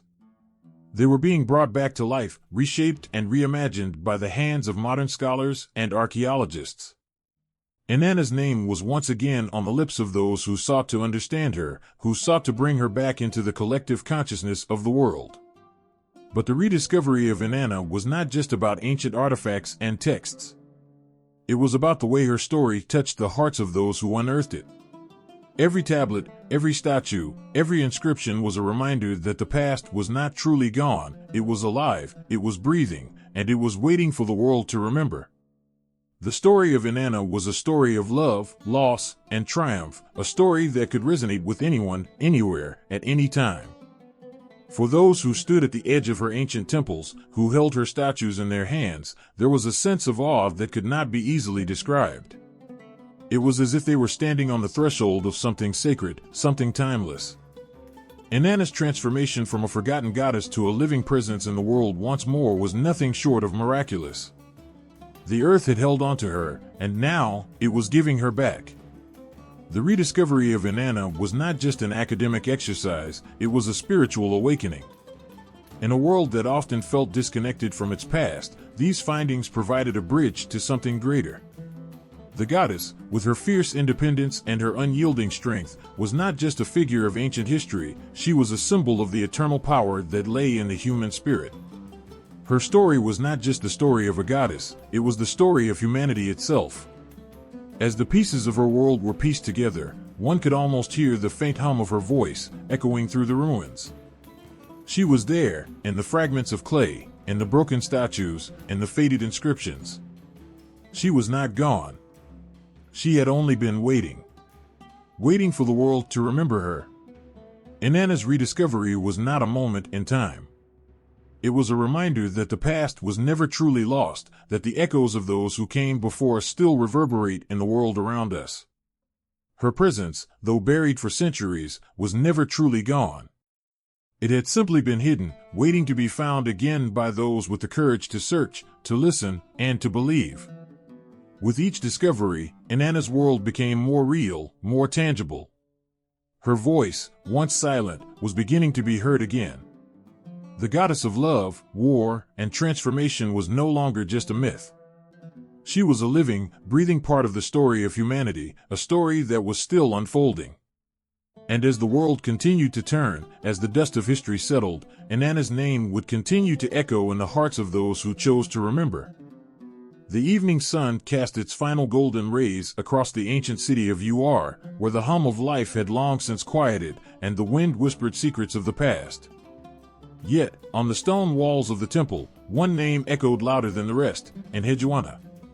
The high priestess, the poet, the visionary, she was the woman whose words breathed life into the goddess Inanna in a way that would not only endure for centuries, but would immortalize her in the hearts of all who heard the hymns.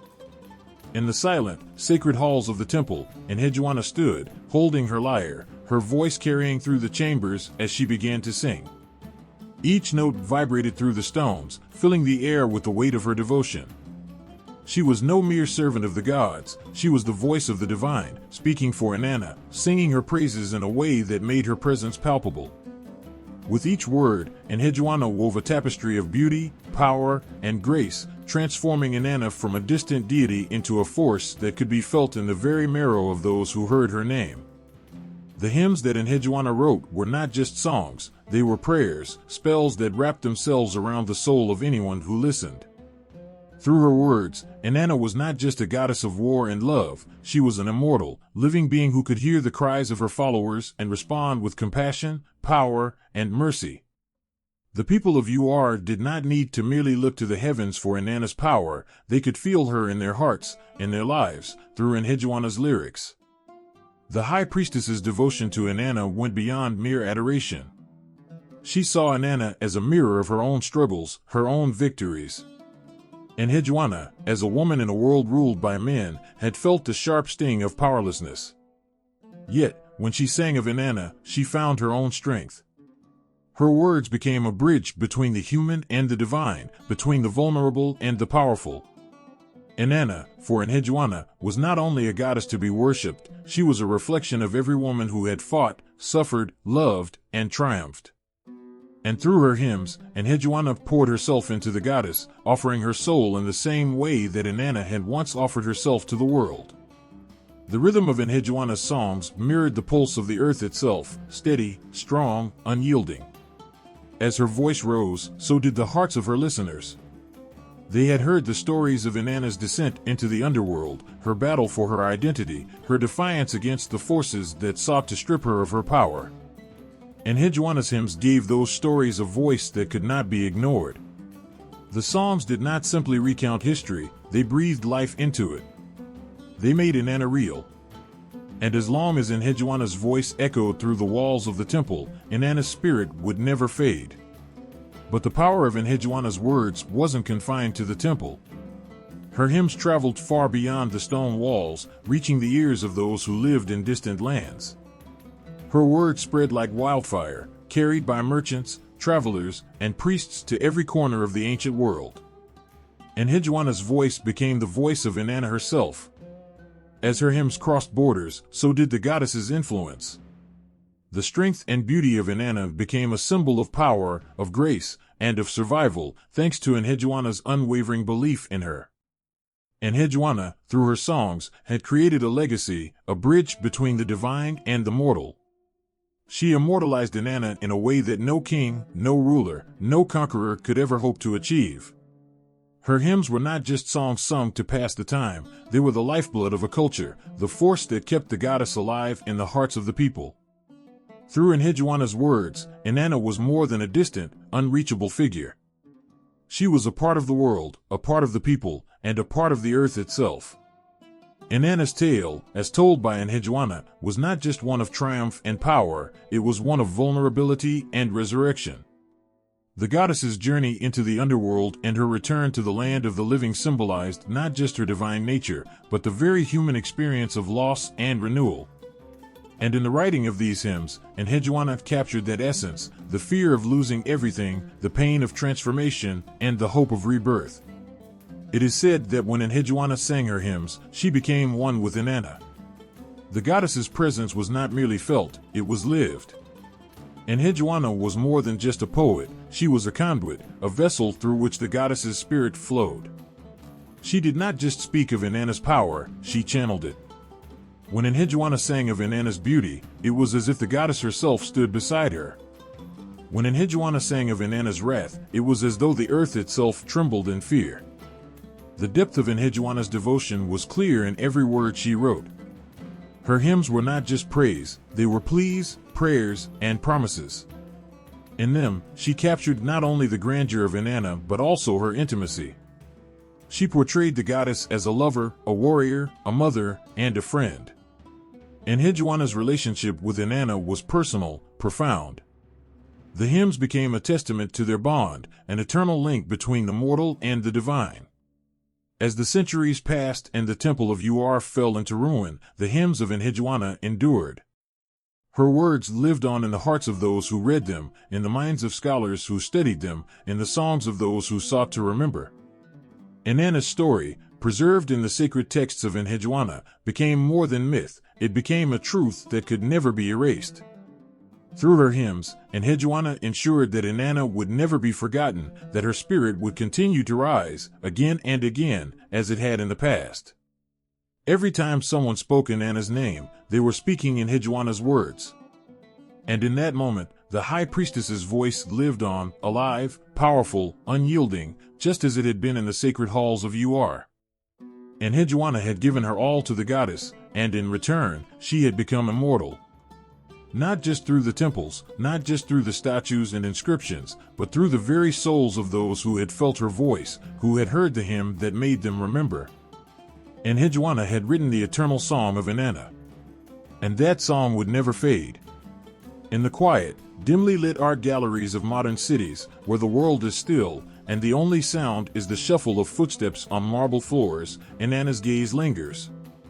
She is everywhere and nowhere at once, her essence woven into the strokes of contemporary paintings, inked into the pages of poems, and whispered in the heartbeat of modern-day feminism. Inanna, the goddess who conquered the heavens, the earth, and the underworld, has never been more alive.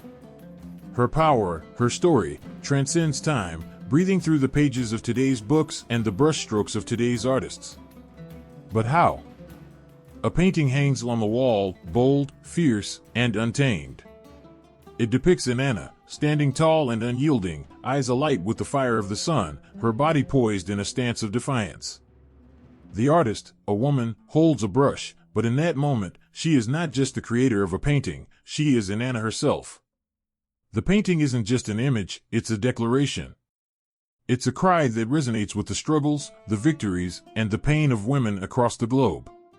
Inanna's spirit rises again in this artwork, her will is untouchable as ever. The artist has captured something immortal, not just the face of a goddess, but the essence of resistance, of power reclaimed. Through the lens of modern culture, Inanna is a reflection, a mirror that women look into and see themselves, strong, complicated, resilient, and unapologetic.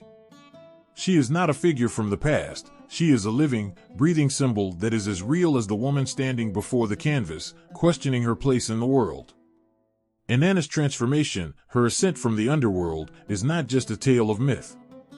It is the struggle, the fight, and the triumph of those who dare to rise after being cast down. In modern literature, Inanna's story is reimagined and reborn in ways that would have been unimaginable centuries ago. Her mythology has become a beacon for writers, particularly those who walk the paths of feminism. A novel set in the present day, tracing the journey of a woman who must descend into the darkness of her own despair only to rise and reclaim her life. This is the essence of Inanna's ancient story. The themes of power, loss, and resurrection remain at the heart of these modern retellings, showing that Inanna's relevance is not bound to the past. Her voice echoes through the words of women who have struggled with the weight of expectations and have fought to make themselves whole again. Inanna's myth touches something deep within the human experience. There is a pull in her descent into the underworld that is impossible to ignore. It's the same pull that draws someone into the silence of their darkest days, knowing that beneath the surface, there is something powerful waiting to be reborn. Inanna represents that transformation. She is the archetype of the woman who has fallen, the woman who has been broken, and the woman who refuses to stay down. Through the words of poets, novelists, and playwrights, she is cast not as a distant deity, but as a woman, the woman. In the world of feminism, Inanna stands as a goddess of empowerment. She is not passive, nor is she a mere reflection of the men around her. She challenges, she battles, and she asserts herself in ways that shape the course of history. As women today continue to break barriers, challenge societal norms, and claim spaces once reserved for others, Inanna's shadow falls across their path like a protector, an advocate, a symbol of what is possible when one dares to take their rightful place in the world. Her story is not just about what is lost. It is about what is found in the darkness, in the moments of isolation. As women around the world face their own personal underworlds, their fears, their limitations, their silencing voices, Inanna's myth serves as a reminder that they are not alone. She, too, has faced the abyss and emerged stronger, fiercer, and more determined than ever. Inanna is reborn every time a woman stands up for herself, every time she defies the weight of the world's expectations and steps into her own power. One can trace Inanna's fingerprints on the pulse of modern art, literature, and even the very fabric of social movements. She lives in the work of writers who explore themes of female strength and autonomy. Her spirit flows through the ink that covers pages, through the hands that paint, and through the voices that sing her name. She is the reason for the celebration of the feminine in a world that so often seeks to suppress it. Inanna was never just a goddess, she was a symbol of every woman's untapped potential, of the incredible strength that lies beneath the surface, waiting to be unleashed. As the pages of books turn and as the paintbrush glides over canvas, Inanna's presence is still felt in every corner of culture. The ancient goddess may have walked the earth long ago, but her essence refuses to be forgotten. Her myth may have been told through the fires of history, but it burns brightly today, guiding those who seek to reclaim their own power. Inanna lives in every woman who stands up for herself, in every artist who dares to challenge the status quo, in every writer who writes for justice and equality. Through modern culture, Inanna's story endures, reshaped by the world but never lost. Her power is not a thing of the past. It is alive and ever-present, coursing through the veins of the present day. The goddess of love, war, and transformation will never fade. She is woven into the fabric of who we are and who we are becoming. When we read her hymns, when we hear her name, we do not simply hear the echoes of ancient times, we hear the voice of every woman who has ever dared to rise. Inanna lives on, eternally relevant, eternally powerful, eternally divine. There's a moment when everything seems to stop.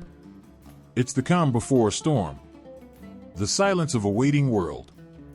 In the distance, a figure stands tall, radiating a quiet, powerful energy. She is beautiful, a goddess of love and fertility.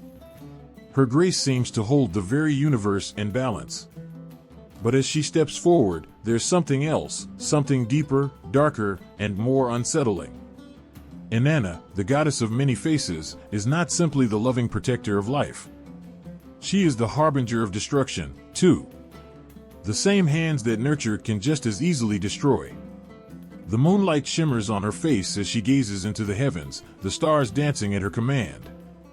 She is both a mother and a warrior, her heart heavy with the weight of her duality. The world sees her as a symbol of fertility, a nurturing figure that brings life to barren lands, but behind her gentle touch is the raw, untamed force of destruction. This is the goddess who can both heal and hurt, who can bring prosperity and chaos with equal fervor. Inanna is a paradox, and it is in her contradictions that her true power lies. To witness her is to understand the complexities of the human soul, how tenderness and rage can coexist, how love and wrath can be woven into the same fabric. Her nurturing spirit has the power to heal wounds, but it can also leave scars. Her love is boundless, yet her wrath can tear everything apart in an instant. This is the duality of Inanna, the nurturing force that brings life, and the destructive force that rips it away. There's a quiet tenderness when she gives, a softness that flows from her as easily as water from a spring. The world flourishes in her presence, flowers bloom, and the earth becomes alive with the promise of new beginnings. She is the goddess who holds the hand of every newborn, who whispers promises of hope and renewal into the hearts of those who have lost their way. Her love knows no bounds, and for a time, it seems as though nothing could ever threaten the warmth she offers. But when the time comes for her to take, she is not gentle. She descends like a storm, unrelenting and fierce. Her touch turns cold, and her beauty becomes something more dangerous. The same goddess who gave life can now tear it from the earth with a single glance. The delicate balance she once nurtured now tilts, and destruction follows in her wake. The world she created becomes unrecognizable, scattered in the aftermath of her fury. Inanna's descent to the underworld is a testament to this duality. As she steps into the darkness, she leaves behind the warmth of life and embraces the cold, unforgiving abyss. She confronts death, a goddess in the presence of the dead, and yet, in her destruction, she is reborn. The cycle of life and death, creation and destruction, is at the heart of who she is. She does not simply create life, she understands the necessity of its end. Inanna is not afraid to confront the darkness because she knows that in the deepest depths, there is always the possibility of a new beginning. Her nurturing side doesn't just bless, it heals, it creates, it builds something lasting. It is the side of Inanna that speaks to the heart of every mother, every lover, every creator. It is the force that draws people together, that strengthens bonds, that sustains the world. Her love is a gift to the world, one that brings prosperity and harmony. She knows the power of kindness, of a gentle touch, of a soft word spoken at the right time. She is the embodiment of everything good and pure. But there is another side to her, a side that cannot be ignored. The destructive side of Inanna is not born from malice but from a deep understanding of the natural world. She knows that sometimes, destruction is necessary. She knows that things must end for new life to take root.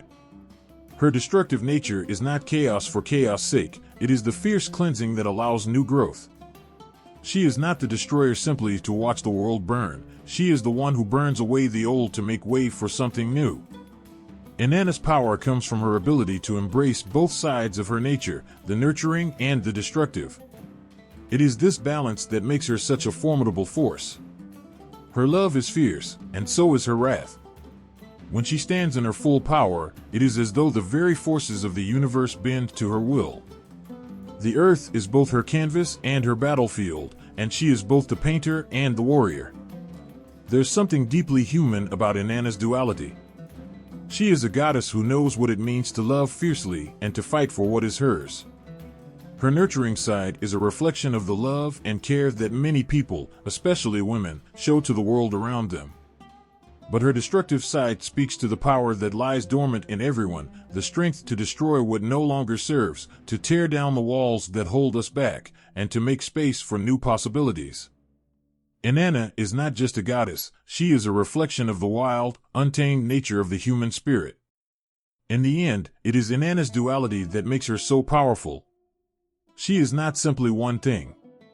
She is both light and dark, both life and death, both love and war. She is the goddess who holds the world in her hands, who knows that the cycle of creation and destruction is not something to fear, but something to embrace. Inanna's power is not just in what she gives, but in what she takes, and in what she leaves behind. Through her, we understand that life cannot exist without death, that creation cannot flourish without destruction. Inanna is a reminder that to be truly whole, one must accept both sides of oneself, the nurturing and the destructive, the light and the dark. And in this acceptance, we find strength. Inanna stands at the crossroads of time, her footsteps echoing through history like a powerful drumbeat. Her story, born from the dust of ancient Mesopotamia, has survived the ages, not because it is just a myth, but because it is a lesson that resonates deep within the human heart. a lesson that stretches far beyond the ancient temples and dusty tablets, reaching into our very lives today. When the world seems chaotic, when hope feels distant, there is Inanna, timeless and eternal, offering wisdom that speaks to the soul. Her tale is not just a story of gods and goddesses. It's a story of survival, of transformation, and of the deep, almost unspoken truth that nothing in this world, nothing, remains the same. It all changes. Inanna's journey from the heavens to the underworld, and her eventual resurrection, mirrors the struggles and victories of the human experience. It reflects the battles we fight within ourselves and with the world around us. It shows us that, sometimes, we must descend into darkness before we can rise again. Inanna's story is not one of blind fortune, it is one of power, vulnerability, and rebirth. In a world that often tells us to remain unshaken, to be impervious to emotion, Inanna stands as a symbol of both strength and vulnerability. She is not the kind of goddess who hides from pain, she faces it head-on, knowing that even in her lowest moments, she will find her way back to the light.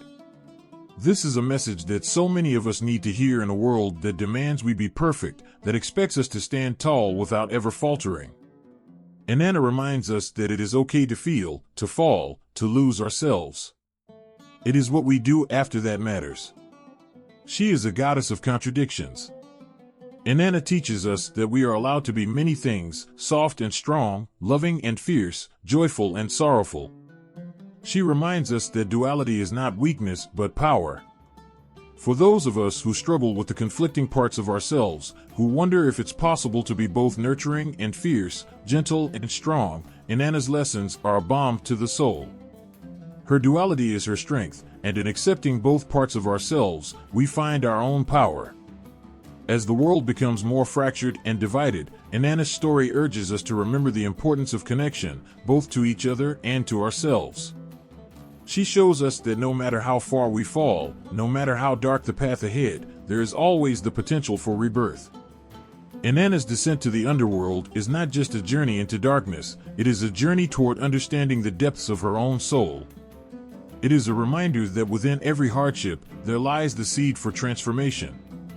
In our struggles, we, too, can find the strength to rise again, just as Inanna did. Inanna's lessons are not only about rising from hardship, they are about knowing when to fight and when to surrender. There is wisdom in her knowing that not every battle is worth fighting and that sometimes, survival is the most powerful act of all. Inanna teaches us that it's okay to let go, to release what no longer serves us, and to embrace what comes next. In the face of great loss, Inanna shows us that it is possible to be reborn, not just once, but as many times as necessary. For women, Inanna's story holds particular significance.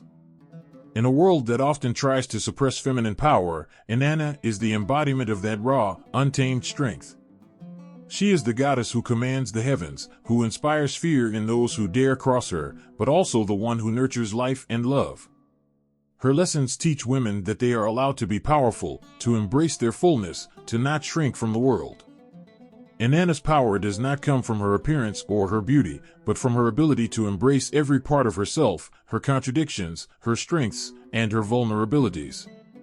In a world that often asks women to be one thing or the other, Inanna says, you can be both. And yet, Inanna's story is not just for women. Her lessons are universal. Inanna calls us all to be whole, to not fear the parts of ourselves that seem uncomfortable or messy. She challenges us to embrace the shadows as much as we embrace the light. For men and women alike, Inanna asks us to question what it means to be fully human. What does it mean to be powerful? What does it mean to love? What does it mean to let go?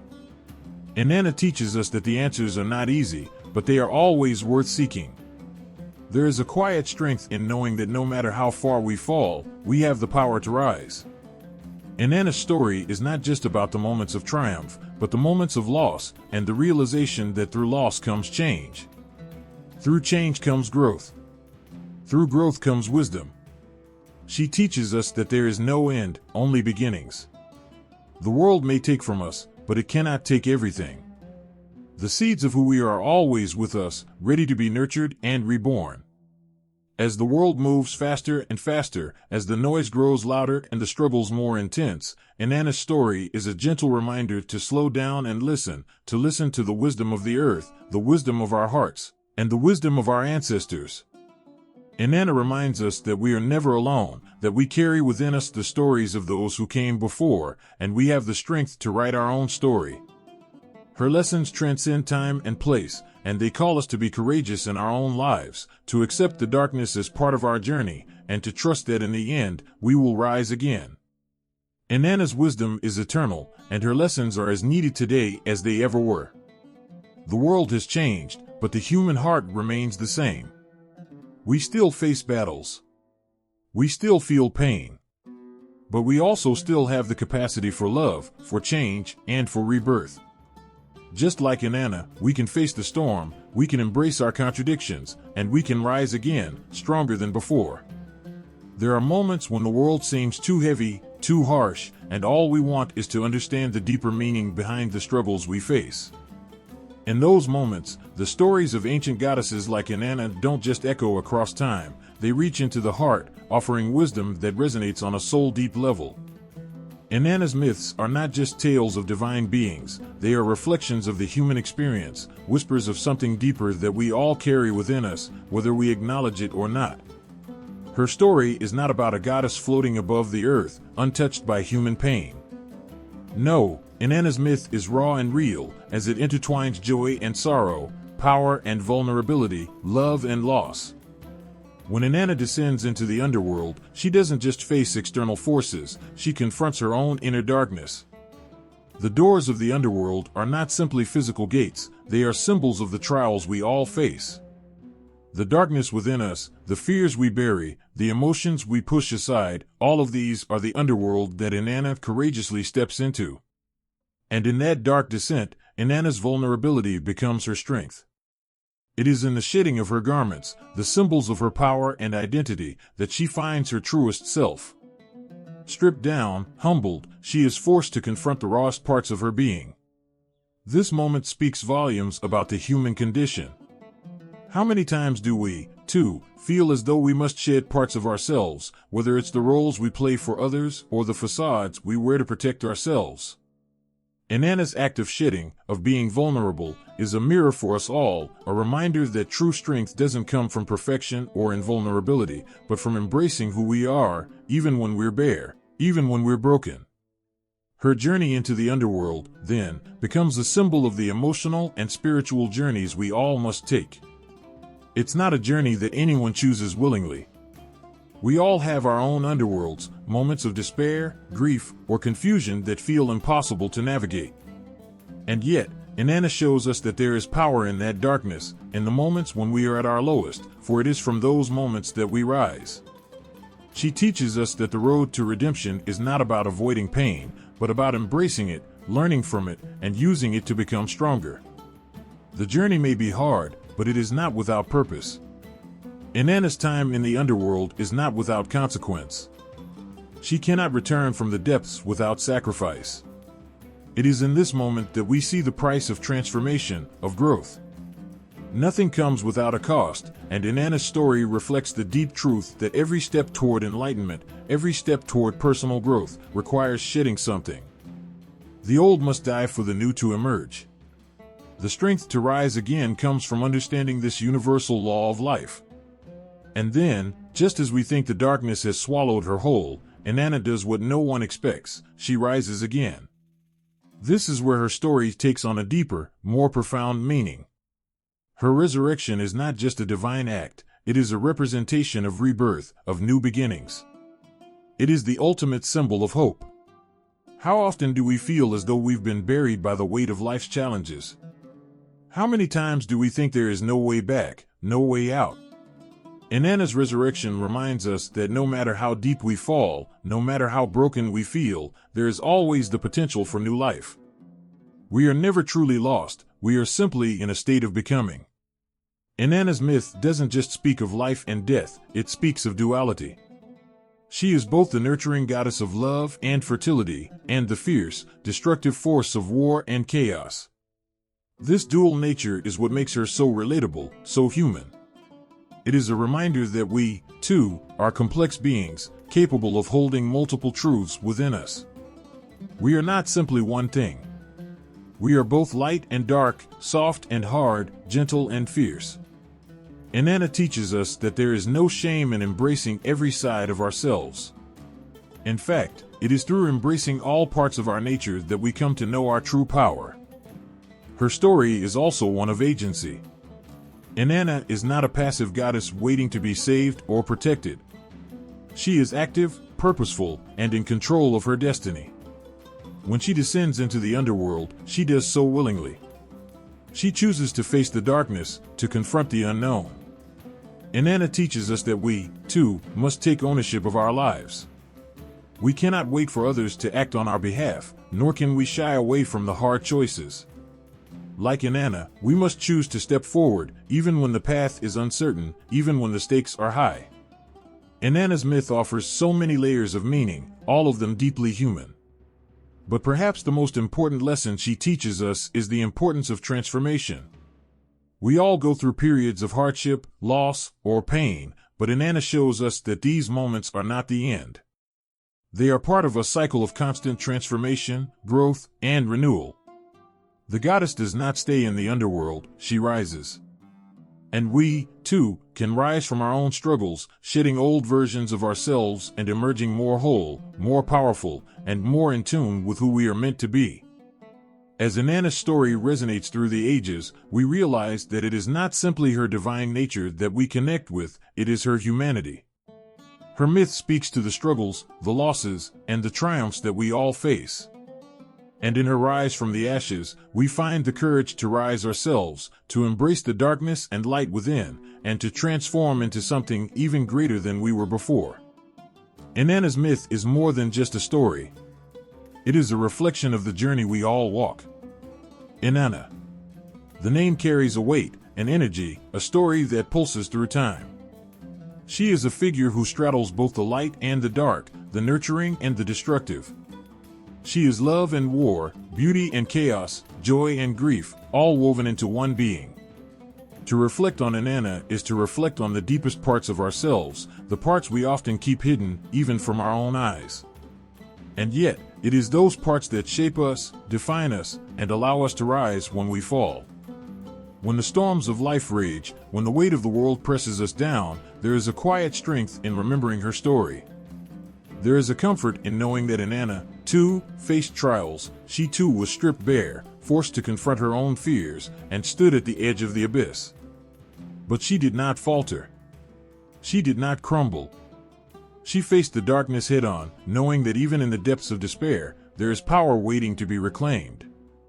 Inanna's story is a mirror for us all. How many times have we found ourselves standing at the precipice, unsure if we could take the next step? How many times have we felt as though we were lost, drowning in sorrow, unsure if we would ever find our way out? It is in those moments that we must remember Inanna. Like her, we are not defined by our struggles or our failures, but by how we rise from them. She teaches us that strength is not in never falling, but in the act of rising, of continuing forward, no matter the odds. Her presence is a reminder that within us all lies the duality of creation and destruction. The ability to give life, to nurture, and to love is within every one of us. But so too is the power to fight, to destroy what no longer serves us, to tear down the old so that new growth can take root. Inanna embodies this balance perfectly. She is not simply a goddess of love, but one of war and power, a warrior queen as much as she is a lover. To honor Inanna is to honor that part of us that is fierce, that is unafraid to take up arms when necessary, and that knows when to protect what is sacred. There is a quiet power in this. A power that does not need to shout or boast, but one that comes from within, deep inside, where our true essence lies. Inanna's strength is not loud or brash. It is a force that hums beneath the surface, steady and unwavering. It is the power that rises when we choose to face our fears, when we choose to step into the unknown, when we choose to live fully and authentically. Inanna's myth is more than just a tale of gods and goddesses. It is a story of transformation. How often do we wish for change, for growth, for evolution, but avoid the hard work it takes to get there? How many times do we resist the inevitable cycles of life, hoping for things to stay the same, only to find that change comes whether we welcome it or not? Inanna's journey through the underworld is a reflection of this truth. She descends, she sacrifices, and she rises again. It is in this process that she is reborn, stronger, wiser, more attuned to her true self. And so, too, must we face our own cycles of growth. We must allow ourselves to let go of what no longer serves us, to release the old identities, old habits, and old fears. And only then can we rise to meet the next chapter of our lives. There is something almost sacred in this idea of rebirth. Inanna's resurrection is not just about coming back to life, but about shedding the past, shedding what no longer serves, and stepping into something new. It is a reminder that life is not linear, it is a series of cycles, each one building on the last. And every time we rise from the ashes, we are reborn, stronger, wiser, and more attuned to our own divine power. To reflect on Inanna is to reflect on the feminine energy that resides in all of us. It is an energy that knows no bounds, that is fierce, compassionate, and unapologetically strong. She is the mother who nurtures her children, the lover who seeks connection, the warrior who defends her home, and the queen who rules with grace and authority. She is not bound by limitations, by expectations, or by the rules of the world. Inanna is free. And in her freedom, she calls us to be free as well. Inanna's story is a reminder that we do not have to fit into the mold that society has created for us. We are not confined by gender, by roles, or by expectations. We are beings of infinite potential, capable of creating, destroying, loving, and fighting. We are not one-dimensional, and neither was Inanna. She was a goddess of contradictions, and that is what made her so powerful. She shows us that it is not the labels or categories that define us, but the fullness of our being, the love we give, the battles we fight, the strength we show in our weakest moments. And so, as we honor Inanna, we also honor the divine within ourselves.